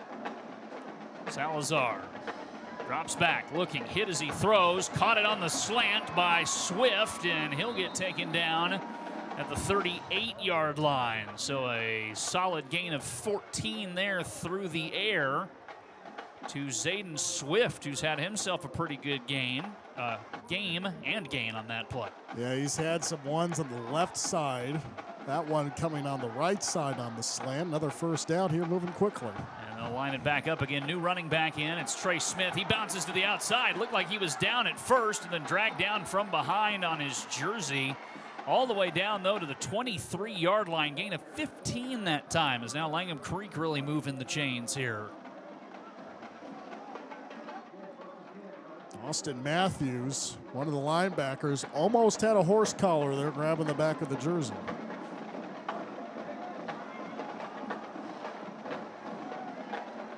Hard count, takes the snap, handoff on the zone read. Keeper for Smith, and we'll get up to about the 22, so just a gain of a yard on that play. 2nd down and 9 for the Lobos.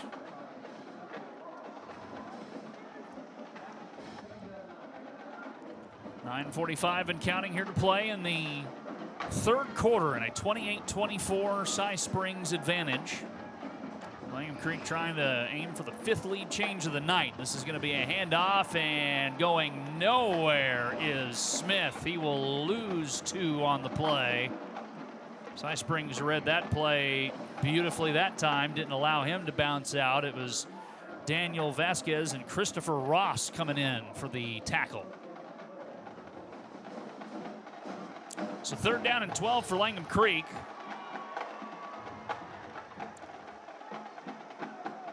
Three of 8 on 3rd down tonight. 3rd and 12 here. Shotgun set for Salazar. Drops back, has time, slings it high. Pass in and out of the hands of his intended target, Swift. And that will bring up an interesting 4th down and 12 play call here for the Lobos. I think Swift would love to have that one back. Did have to jump about 2.5 feet off the ground to secure a bit of a high throw from Salazar, but yeah, you'd rather have that one. This would be a pretty long field goal, so they're going to go for it on 4th and 12.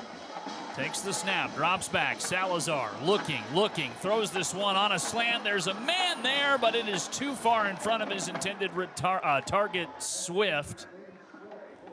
And it's incomplete, and Langham Creek turns it over on downs. Cy Springs takes over. 8:44 to play in the 3rd quarter, and a 28-24 lead for the Panthers. Yeah, I don't have any problem with Todd Thompson deciding to go for it there. Looked like a decent enough play, but give credit to the defense of Langham Creek. In a game where we have not had much defense, turnover on downs is huge tonight. Panthers offense now takes the field. Tight end in this set. Still no sign of our earlier injured running back Yogi Martin. Still Paris Melvin Jr. taking over at running back. He's going to collect it on the handoff, turns and speeds through a couple of arm tackles, but a nice drag down from behind that time was Coleman, Oliver Coleman. Nice job to hang on and not let go of Paris Melvin Jr., who was starting to build up speed there. It's still a 5-yard gain and a 2nd down and 5. Yeah, we saw Yogi Martin go down in the first half, had some ice on his left knee. Have not seen him come back and don't see him on the sideline. So a heavy dose running here of Paris Melvin Jr., who already has 3 touchdowns tonight, Zach, 2 on the ground.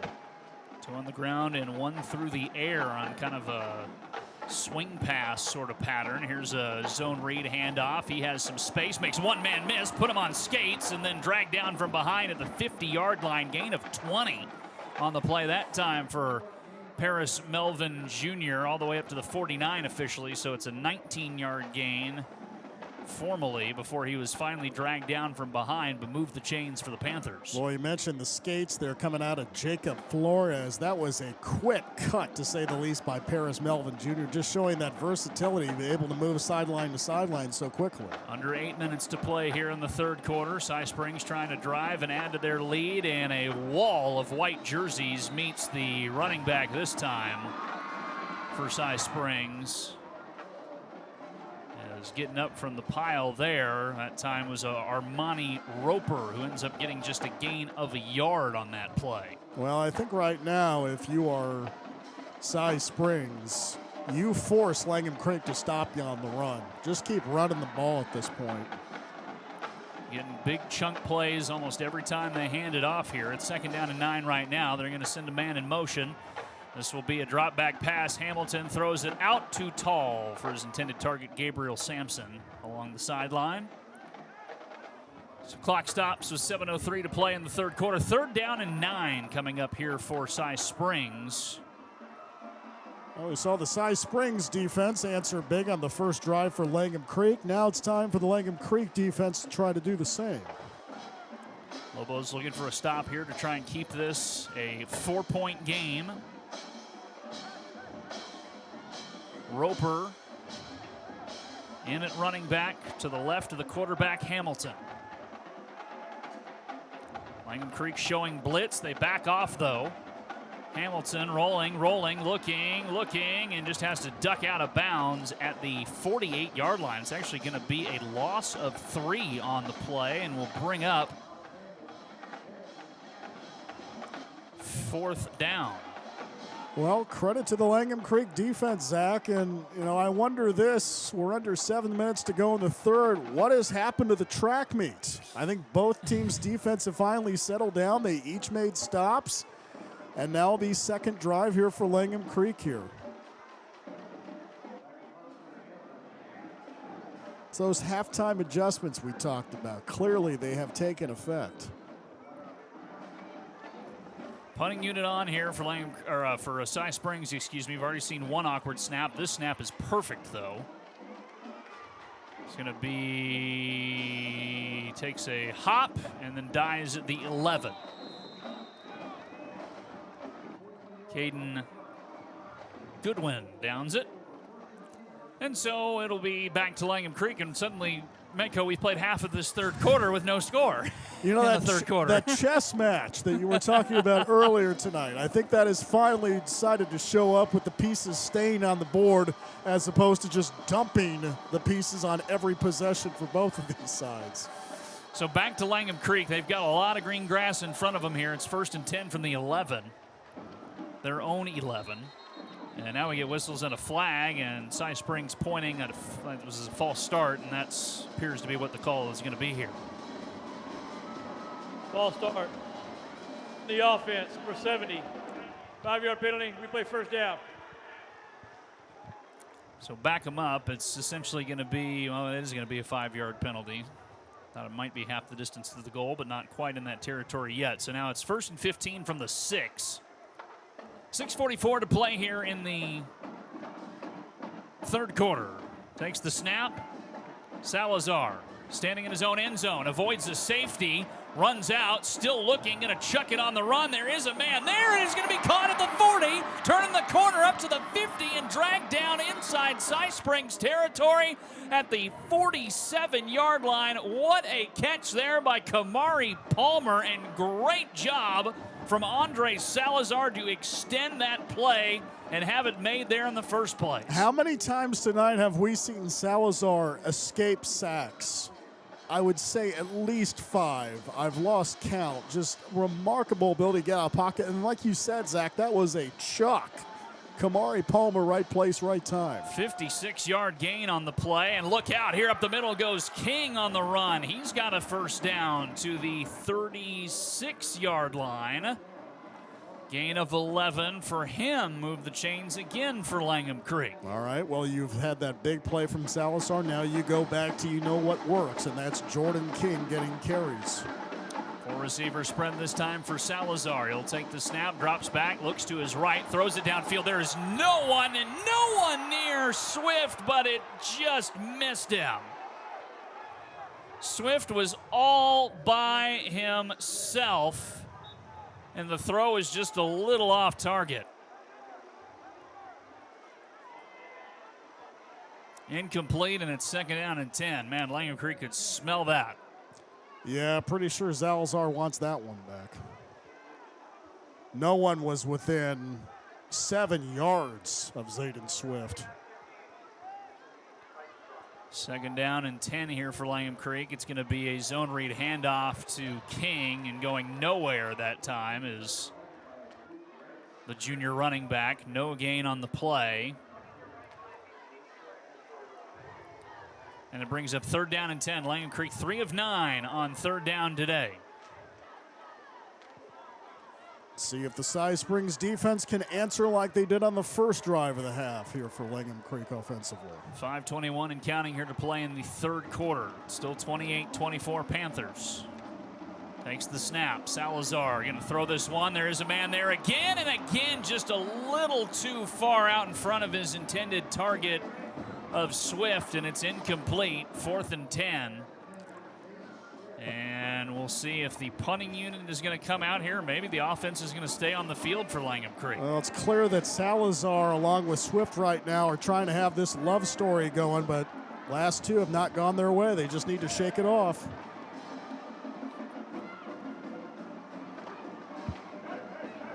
.508 to play in the 3rd. And again, I got no problem going for it on 4th down here. Clearly, Cy Springs, though, needs to think about this, so they call time. Timeout. Cy Springs. It's their first timeout of the half. We will take it as well here on the Varsity Wires Radio Network, presented by the Collette King Team. Looking to buy or sell your home? Trust the Collette King Team with REMAX, bringing you over 25 years of real estate expertise right here in your community. From first-time buyers to luxury estates, Collette and her team know the market inside and out, and they'll guide you every step of the way. Because with the Collette King Team, it's more than real estate. It's about giving you the attention and care you deserve. From cottages to castles, expect the royal treatment with the Collette King Team.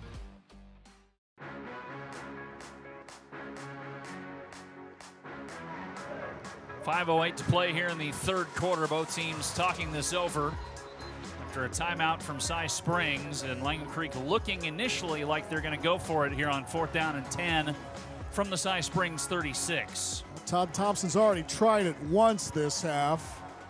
Did not go their way.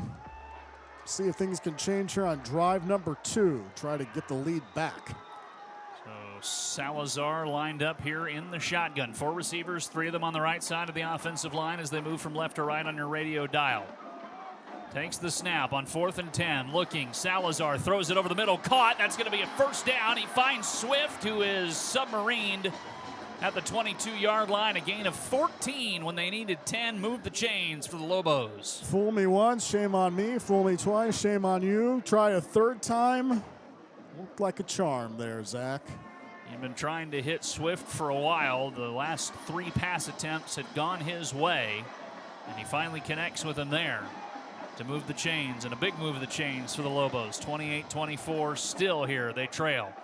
Going to be a zone or a pitch, and lost the football, and it's fumbled out of bounds. Took a favorable hop for Langham Creek.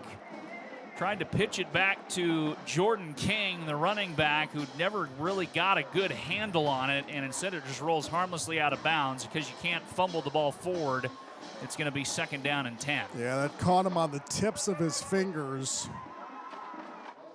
going forward off the deflection. And hence we've got 2nd down and 10 and a half, we'll call it. Now they're going to actually formally dock him a yard on that play. Dropping back is Salazar. Throws this one on a fade towards the end zone, incomplete. Too tall for his intended target that time. It's 3rd down and 11 now for Langham Creek. I think that was Swift again. It's become his favorite target here. Yeah, right now, if you're Cy Springs, you need to know where number 6 is in white. 4 receivers here on 3rd down and 11. Langham Creek 3 of 10 on 3rd down today. Rolling out, looking, trying to find some space. He's going to tuck it and run, and taken down at the 16-yard line that time is Salazar. Nice improvisation again to get up to the 16-yard line. It'll bring up 4th and 4 after a gain of 7 on the quarterback keeper, and Langham Creek may try and go for it again. I don't blame him for doing this. You need to find a way to keep the momentum going. 3, yes, it does help you, but it does not give you the lead. 3 receivers spread. New running back in is Trey Smith. Salazar in the shotgun takes the snap. They're going to run the option here, and it is not going to work. Thrown down at the line of scrimmage. Really have not seen that option pay dividends tonight for Langham Creek. Yeah, you bring in Trey Smith, but the way that Jordan King has been running the ball this season, I don't know why maybe a delayed draw wasn't necessarily called there. Look, at the end of the day, Cy Springs still has a long way to go, and it is clear in this quarter, since no one has scored a point, which seems almost sacrilege to say in this game from the first half. It's not such a bad thing that you didn't score, but now you need your defense to try to answer the call one more time here in this quarter. Suddenly become a war of attrition here in this 3rd quarter. Both defenses playing lights out after neither could get a stop in the 2nd quarter. Cy Springs with the ball at their own 16. This is going to be a keeper for Melvin Jr., and he'll get up to the 19-yard line, gain of 3 on the play. Yeah, he had empty backfield that time. And motion man 2 was the guy we've called most of the night here, Gabriel Sampson. Certainly a threat is Sampson on those jet sweep kind of plays. And we've already seen the amount of coverage tonight that the man under center can run. Melvin is quite speedy, to put it mildly. He is kind of back at that quarterback spot again without, they had Hamilton in there for most of the 2nd quarter after Martin went down with the injury. Here's a snap. It's going to be a keeper. Tries to bounce it to the outside and cannot quite shed the tackle that time from the Langham defender. I believe that was Brandon Mitchell that time, who hung on and would not let go. Well, so it brings up 3rd and 3. I think it's safe to say that both defenses have figured things out. We're under 2 minutes to go in the 3rd. No one has scored. I think we had, 4 lead changes in the 2nd quarter? Yep. Ain't going to get anywhere close to that here in the final 2 change. 3rd down and 3 for Cy Springs. 2 of 5 on 3rd down. The Panthers are today. Langham showing blitz. They don't bring it. It's going to be Melvin with the keeper. A big stuff trying to stretch to the line to gain, and I don't think he got it. I think he's short by about a half yard. Well, the interesting call here for Coach Fagan.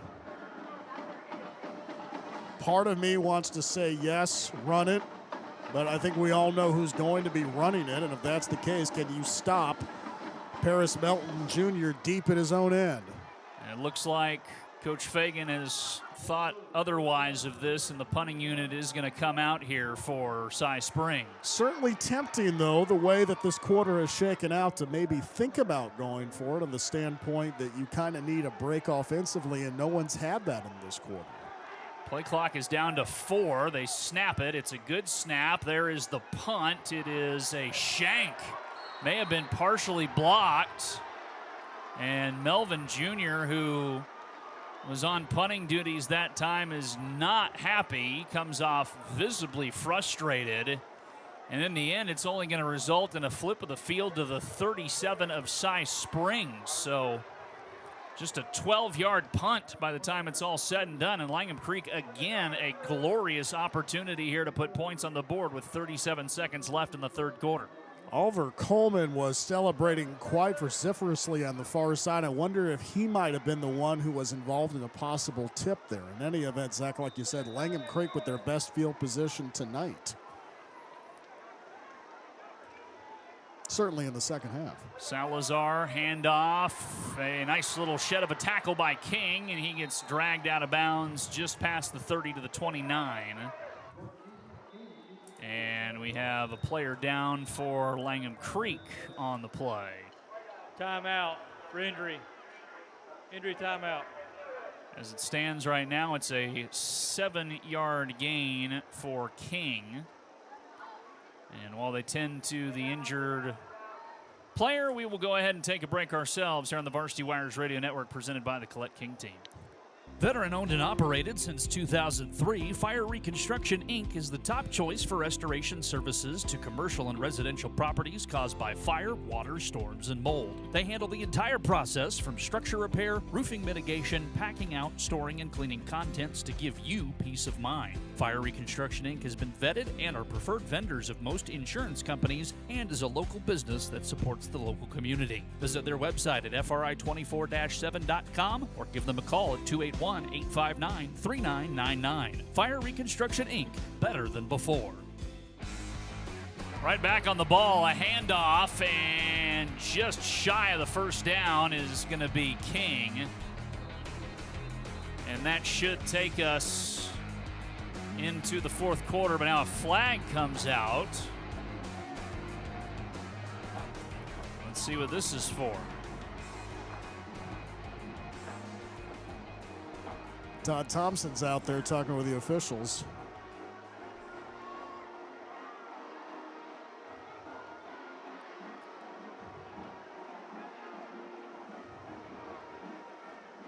The waiting is the hardest part, Mr. Babb. Indeed it is. And here's the call from our head official. After the play, personal foul on the defense, number 90. Half the distance goal, first down. So it's on Cy Springs. Boy, the 15-yarders. They had a few of those in the first half, and they might come back to be the bugaboo when all is said and done at the end of this one. So it turns what would have been a 3rd and 1 into a first down for Langham Creek. Let's see if they even get a snap off here before the end of the quarter, and they will not. And so that will take us. That's the end of the third quarter. To the fourth and final frame. No one scores after 4 lead changes in the second quarter. No one scores in the third, and we will go ahead and take a break here. Fourth quarter coming up on the Varsity Wires Radio Network, presented by the Collette King Team. Hello, Copperfield. The Wrap and Mail Room is your go-to place for wrapping, packing, and shipping. When you need UPS, FedEx, US Mail, or DHL, we'll find the most affordable and reliable option to meet your needs. Looking for notary or private mailbox, maybe holiday gift wrapping? We've got you covered. Find us at 7710 Cherry Park Drive, right in the heart of Copperfield. The Wrap and Mail Room is here for you. Packed with care, we'll get it there.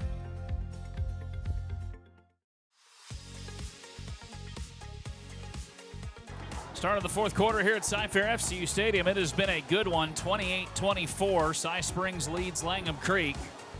But the Lobos trying to retake the lead here after 4 lead changes, Metco. In the fourth quarter, we had nobody score a single point in the third. Why are we not surprised? Go back to what we said earlier, the full bingo card. We've seen everything. Now we've seen a scoreless quarter. First down and 10 and going nowhere, slung down. On the play that time was the running back Jordan King. That was Austin Matthews coming up with the big stop. It's second down and 11. As they say, King lost a yard on the play. Well, the question now going forward here with only a 4-point advantage, as you're trying to come back into this one, limit the mistakes. Those 15-yarders, both sides have been guilty of them tonight. You cannot have any of those go down in this final frame of regulation. Some confusion defensively for Cy Springs. They're going to run the play here, hand off, and a big collision just past the line of scrimmage, but picking up a gain on the play was Trey Smith. All the way down to the 8-yard line, and now we have an injured Lobo on the play. Gain of 6 for Smith. Zach, I believe that is Trey Smith on the ground, and there is also now a down Cy Springs player. So 2 players, 1 for each team down at the moment. And while they tend to each, we will take a break as well here on the Varsity Wires Radio Network, presented by the Collette King Team. When Houston needs glass, Houston calls Northwest Glass and Mirror. From custom shower doors to sleek mirrors, from residential windows to commercial storefronts, we do it all with expert craftsmanship and hometown care. Family owned, trusted for over 40 years, and always standing behind our work. Northwest Glass and Mirror. Quality, clarity, and service you can see. Call today or visit us online. Northwest Glass and Mirror, Houston's clear choice. Trey Smith is the injured player for Langham Creek. He's coming off under his own power, though, which is good to see. So King comes back in at the running back spot on a critical 3rd down and 5 here for Langham Creek. 3 of 10 on 3rd down tonight. They still trail by 4. The Lobos do. Takes the snap, handoff up the middle, a burst of speed, trying to power his way into the end zone, and he does. Touchdown, Langham Creek. 8-yard run for Jordan King, finds the end zone, and the Lobos retake the lead at 30-28.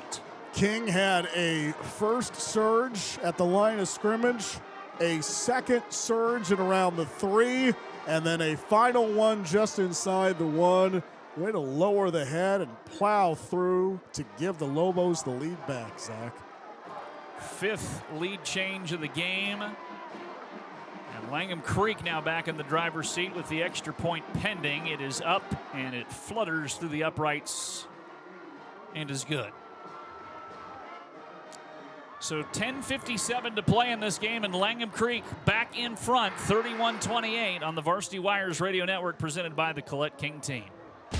Attention high school sports fans, are you an armchair official? You know, the parent or fan who constantly yells at the referees and loves to let everyone know just how bad you think they are. Well, if you think you could do better, then get in the game and prove it. It's time for you to suit up and make the calls where they actually count. Every sport in Texas needs more officials. Sign up today at highschoolofficials.com.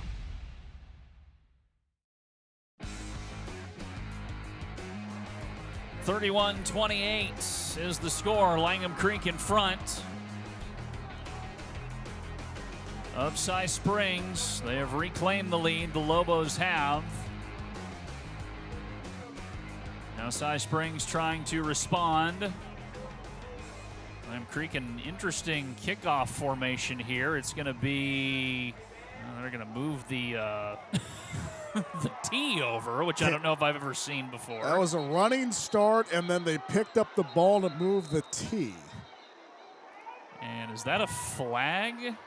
I don't know if I've ever seen that before. Special teams coordinator delay is not game. happy. The kicker repositioned the ball after the ball was blown for ready. 5-yard penalty, re-kick. I don't know if I've ever seen that. Add that to the bingo card. You can't. It's already full. Now we got to flip it over and make new stuff.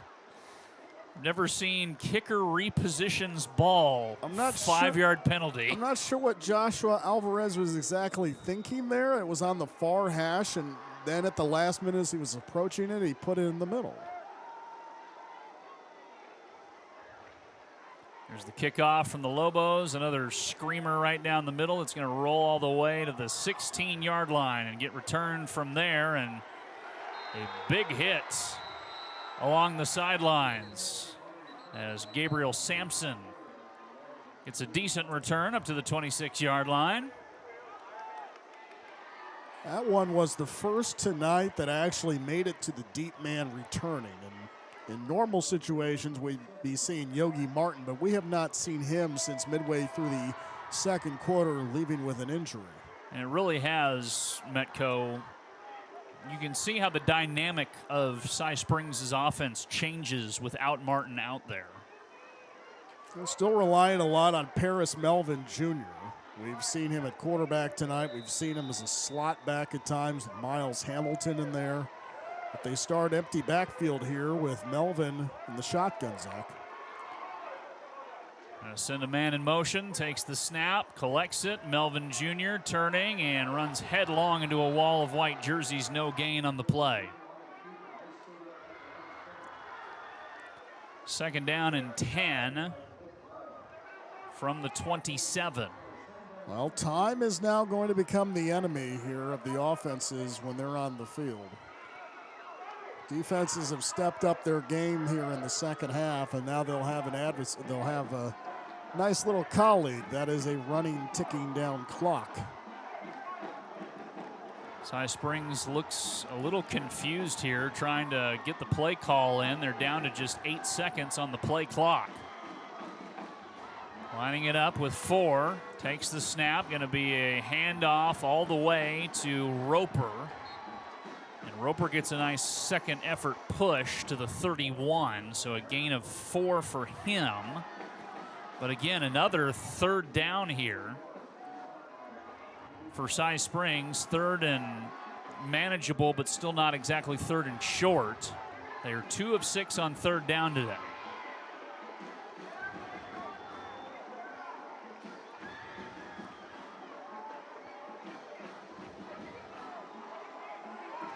Full house backfield for the Panthers. Third down and 6. Takes the snap. It's a bad snap. Picked up off the turf, though. Running around with it and then just wisely throwing it away was the quarterback, Hamilton. That is the second bad snap tonight that Langham Creek has had. The first one was on a punt that went way over the punter's head and cost them dearly. That time, excellent recovery by Hamilton. Just tried to scurry with it. He really didn't have a receiver anyway. Thankful that he could throw it past the line of scrimmage and get out of the pocket. So Cy Springs will send the punting unit out. And now Langham Creek is trying to do something that no one has done since the first quarter, and that is take a 2-possession lead. That belonged briefly to Cy Springs, 14-3. A very high snap. Melvin Jr., it was maybe going to be a fake the whole time, and he's just going to wipe out. Wipes out back at the 18-yard line. Loss of 13. Langham Creek with beautiful field position here. There was no doubt that Paris Melvin Jr. was going to be involved in that play once we saw him come in. And that sure was a gutsy call. I have never seen Melvin kick. I presume that he could, but boy, that could come back and really bite Langham Creek here. Or Cy Springs, I should say. So now Langham Creek trying to maybe go for what could be the knockout blow, and we get whistles and a timeout by Cy Springs. Cy Springs. That's their second timeout. That was desperately needed because it was a slow, methodical, almost snail-like pace for Melvin Jr. to come to the sideline. Langham Creek was ready to snap that ball. Boy, how the tables continue to turn in this game, Zach.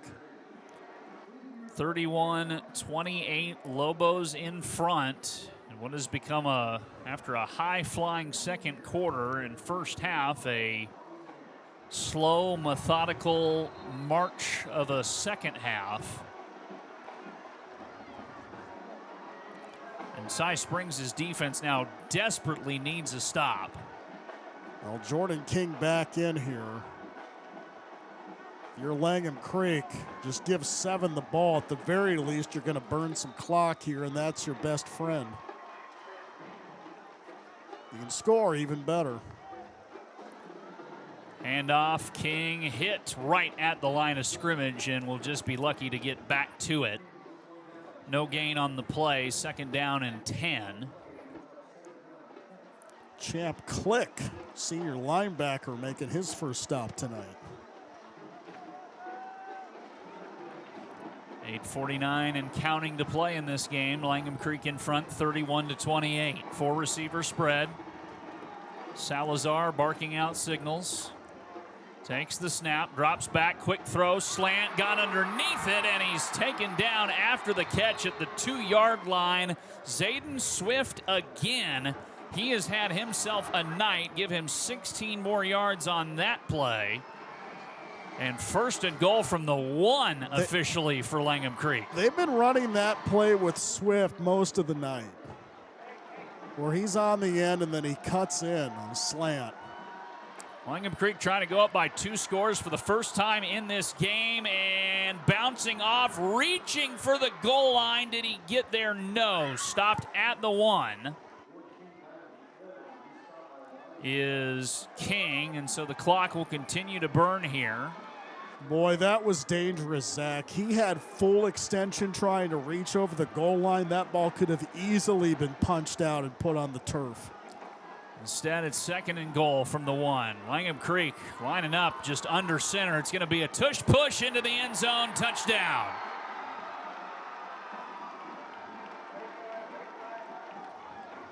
I say touchdown, but no signal yet, and now it is officially in. A touchdown for Langham Creek.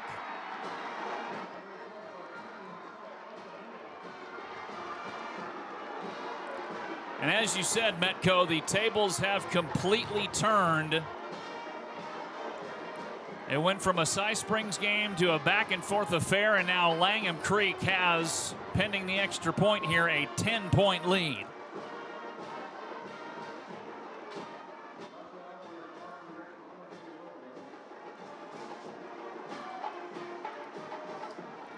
Snap is down, kick is up, kick is on the way. The kick is good. 7:40 to play, and Langham Creek now in the driver's seat. They lead it 38-28 on the Varsity Wires Radio Network, presented by the Collette King Team.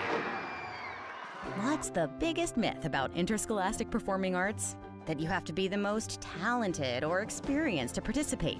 The truth is, anyone can be a part of their school's performing arts. There are countless opportunities for students to participate, from theater, choir, and band to speech and debate. The bottom line, if you want to perform, there's a place for you. This message presented by the NFHS and the UIL.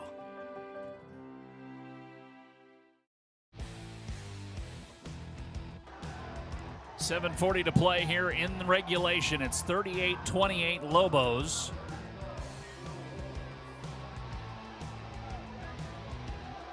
They lead it by 2 possessions for the first time all game.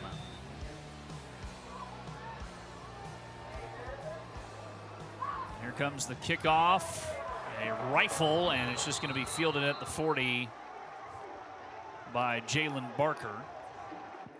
And he'll immediately go down, and so good field position to start for Cy Springs. But this is a Cy Springs offense, Metco, since the first half, or since really the start of the second half, has just been stuck in neutral and can't seem to find that explosive play they had in the first half. Yeah, part of that is because Yogi Martin is still out with the injury, but I think another part of it is Melvin has been asked to carry quite the load, and I'm still going back to the fake punt attempt where everyone saw Melvin in the backfield acting as the de facto punter. They're going to send a man in motion here. They're going to take it, pump fake, keeper from Hamilton, and he's going down in the backfield. Loss of 3 on the play that time. Boy, you think this Langham Creek defense has awoken? They are playing like a bunch of crazed dogs, as a legendary NFL player once said. 2nd down and 13 after the loss. Even one of the Langham Creek coordinators getting into it with the going along with the band. Langham Creek's got all the mojo right now. Take it all, man. The way that this game was in the first half, no one had a clear, decisive advantage. I'd say it's all Lobos right now, Zach. Takes the snap. They're going to turn, looking. Hamilton, he's got time, and pass deflected right at the line of scrimmage. Incomplete. Looked like he was really going to try and chuck it. That was Romeo Granados slapping the ball down at the line of scrimmage. Big paw on that from the big man. And now 3rd and long, and you're scratching your head here if you're Cy Springs trying to find something that works offensively. Only 6:45 left to play, so the clock not on the side of the Panthers either in this scenario. 3rd down and 13. They're 2 of 7 on 3rd down. Takes the snap, dropping back. Hamilton throws this one over the middle, and it's intercepted! Intercepted by Langham Creek. Oliver Coleman, 2nd of the day, and that might do it for the Lobos. Almost kind of feel that throw was made under desperation. Pocket collapsing, Hamilton running out of options, trying to make something happen already 3rd and long. Your offense has just not been the same in this second half. Another turnover, and Langham Creek is sitting pretty as they start this drive in Cy Springs territory, Zach. At the 40-yard line, trying to grind out this win here for the Lobos in a game in which in the first quarter they trailed by 11. Gain of just a yard on the play by King. What is his 19th carry of the game? And I would suspect you just feed King here and work that clock even more and more and more. And something else to keep in mind here is Cy Springs, they just have 1 timeout left. Had to burn 2 in the 3rd quarter, and yet Langham Creek is just going to let this clock drain. Under 6 minutes to play here. 2nd down and 9. Takes the snap.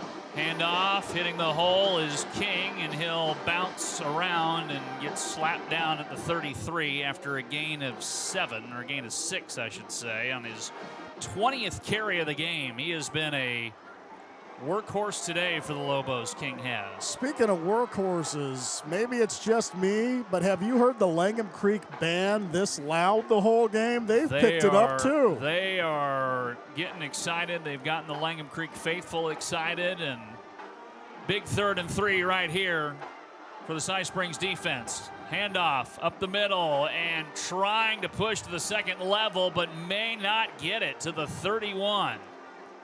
He's going to be a yard short. Gain of 2 for King. Coach Thompson's got to go for it, right? You've already tried it a couple times on 4th down tonight. You'd think, and it looks like the big men are coming in here on 4th down and 1.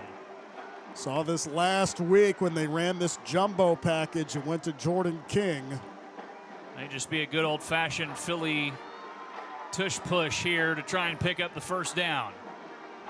Takes the snap and presses forward and has the 1st down. Gain of 3 on the play on 4th and 1. The Lobos got the push they were looking for. Yeah, Cy Springs just has no answer defensively right now. Seeing a couple guys with hands on hips. They're looking tired, Zach. 38-28, Langham Creek in front with 4:10 and counting here to play. Lobos trying to grind out an improvement to 5-1, which would surpass their win total from last year. Chucking it, maybe a free play towards the end zone, too tall, out of bounds for Kamari Palmer. There's a flag on the play. It might have been offsides on Cy Springs. Jordan King is reacting like it is. Quite the windmill arm there, pointing in the direction of Cy Springs. Number 88, 5-yard penalty, replay 1st down. Be careful you don't throw out a rotator cuff doing that. Maybe at our age that happens. Just what a, for everyone who doubted the Lobos, Metco, coming into this season, man, have they proved a lot of people wrong. Especially in this half. Just to settle down defensively. Healthy dose of King. Again, King with another carry. We'll get back to the line of scrimmage here. 2nd down and 5. Clearly, they were the ones who made the adjustments at halftime. Some might say that halftime adjustments are overrated. This is example A proving otherwise. 3.5 minutes left to play. 2nd down and 5 for Langham Creek. Handoff, King hits the hole with power, but is only going to pick up a couple yards before he gets taken down. Well, I mean, that's just fine. Give it to King, run another 40 seconds off the clock, continue to wind this thing down. You're up by 2 possessions for the first time tonight, and the Panthers only with that 1 timeout. There's a lot of dazed and confused looks right now on the near sideline of Cy Springs here. 3rd down and 3. The big package is out there again. They've been getting 3-yard chunks on this kind of tush-push play here. They're going to hand it off, and a big hit, and he's not going to get it to the 20. Oh, I 4th thought down and 2. I thought King got it on the second effort, but stoic that defense from Cy Springs, giving every inch of what they've got left. But 4th down and about 1.5 yards here, Zach. Wonder what you do.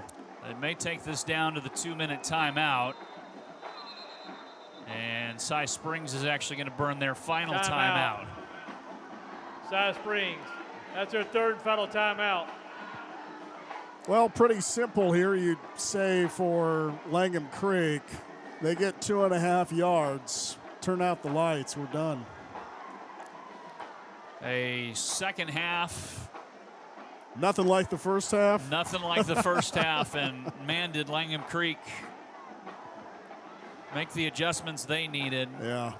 5-1, if they hang on, would surpass their win total from last year. And that was the thing, too, Metco. You look at their 6 losses last year in their 4-6 season. Of those 6 losses, 4 of them were 1-possession losses. So they were right on the cusp of it last year. Yeah. And a lot of people, I think, myself included, looked at that last year and doubted what they could do this year. And now here they are sitting on the verge of a 5-1 record. They'll line it up again here on 4th down and 2 officially for the tush push. They get the push, 1st down, and that should do it. Well, you bring up a good point, Zach, about last season and this year, how they're now going to get to this point. All those examples from last year, learning experiences, opportunities to grow, knowing what things didn't work right, ways to correct them, teachable moments. And it's paying off this season. That'll take us to the 2-minute 2-minute timeout. 2 minutes. We will take it as well here on the Varsity Wires Radio Network, presented by the Collette King Team. Looking to buy or sell your home? Trust the Collette King Team with REMAX, bringing you over 25 years of real estate expertise right here in your community. From first-time buyers to luxury estates, Collette and her team know the market inside and out, and they'll guide you every step of the way. Because with the Collette King Team, it's more than real estate. It's about giving you the attention and care you deserve. From cottages to castles, expect the royal treatment with the Collette King Team.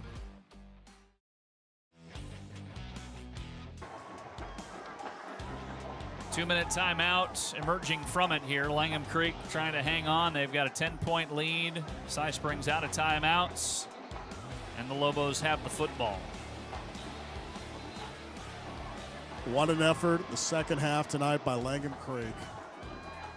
Discipline, a little bit of luck at times. Salazar showing his impressive footwork, escaping a safety. Having a little bit of lady luck on your hands doesn't hurt either, with the catch from Camp in the end zone on the deflection. Sometimes you need a little bit of luck in a game like this, but overall it's pretty clear that Langham Creek made the adjustments at the break tonight and Cy Springs did not. And they'll take a knee here and just run it down.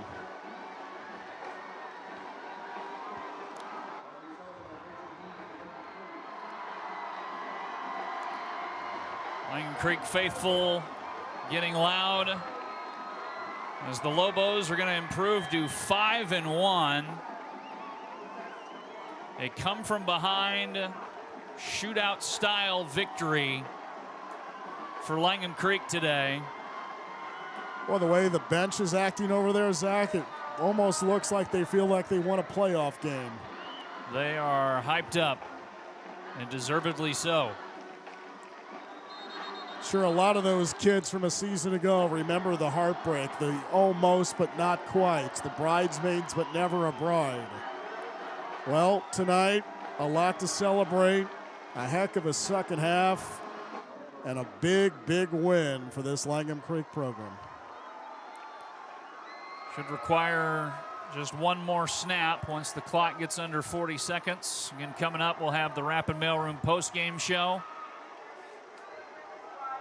Choose a player of the game for this one and call it a night.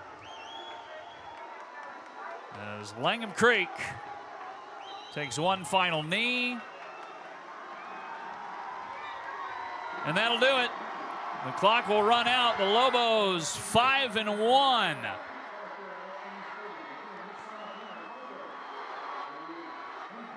On the season, Cy Springs drops to 4-2. Langham Creek 2-1 in district play. Cy Springs is 1-2 in district play. Post-game show is up next here on the Varsity Wires Radio Network, presented by the Collette King Team. Looking to buy or sell your home? Trust the Collette King Team with REMAX, bringing you over 25 years of real estate expertise right here in your community. From first-time buyers to luxury estates, Collette and her team know the market inside and out, and they'll guide you every step of the way. Because with the Collette King Team, it's more than real estate. It's about giving you the attention and care you deserve. From cottages to castles, expect the royal treatment with the Collette King Team.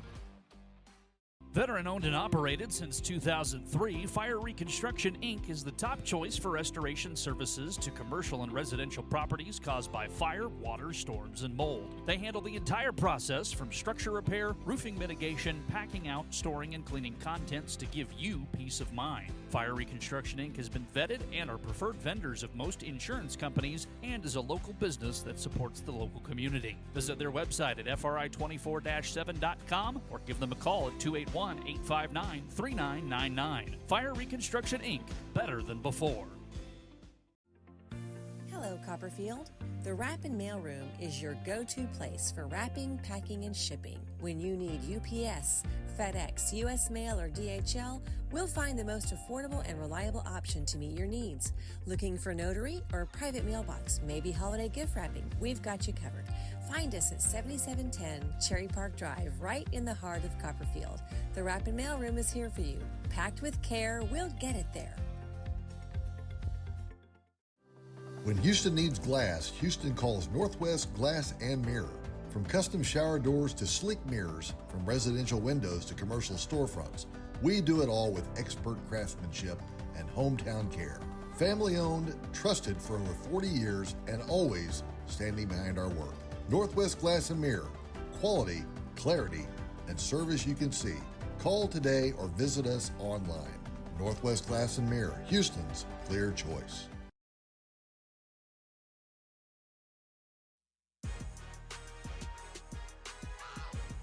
Welcome into the Rapid Mailroom postgame show. Langham Creek 38-28 winners over Cy Springs. They come from behind, trailed 14-3 early in this game. 5 lead changes in the game total, including 4 in the second quarter before the Lobos go up for good in the fourth. And Metco, our player of the game, I'm going to posit Andre Salazar, the quarterback. He's 9 of 14 for 234 yards. 2 touchdowns through the air, another 14 carries for 40 yards, and another TD on the ground. And just the escapability, mighty impressive for him, extending plays, waiting for his guys to get open. A little luck never helps with one of his touchdown passes off the deflection, but a big win for Langham Creek that he kind of spearheaded on the night. Yeah, you said deposited. He was definitely money, especially in that second half. And you know, we mentioned the fact that Langham Creek had so many struggles last year, so many close but not quite there. And guys like Salazar, a senior, they remember what it was like a season ago to have those opportunities just slip through their fingers. But this time they were not to be denied, especially in the second half. You escape a safety. You had a great athletic ability, being able to shimmy from sideline to sideline. And look, there's a lot that Cy Springs can be proud of about this one. I think the biggest issue for them is what's going to happen with Yogi Martin. He did not finish the game. He went out in the second quarter after what we believe to be a knee injury. That was huge. When he left the game, I mean, give credit to Paris Melvin Jr., who did a lot. The spotlight was very bright on him. He stepped up early in the absence of Yogi. But there are more questions than answers that need to be raised here going forward for Cy Springs. But tip of the cap tonight for Langham Creek, and just a big quality win. And you and I noticed in the after the post-game handshakes, they were celebrating like it was a playoff game that they had won tonight.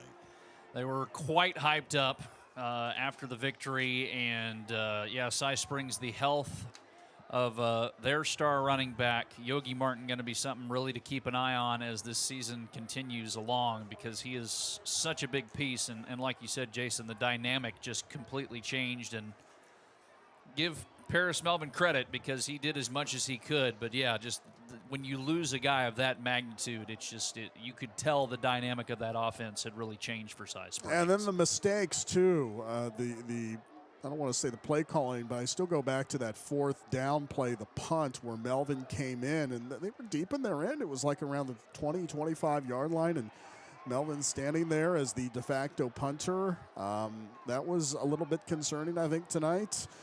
Special teams did turn out to be special in a lot of ways. Cy Springs had the one punt that the snap was way over the head, so correctable mistakes for Cy Springs, and they will correct those going forward. But I think tonight is all about Langham Creek and how far they've come in the last year. And now I think they're starting to finally see the fruits of their labor pay off here, Zach.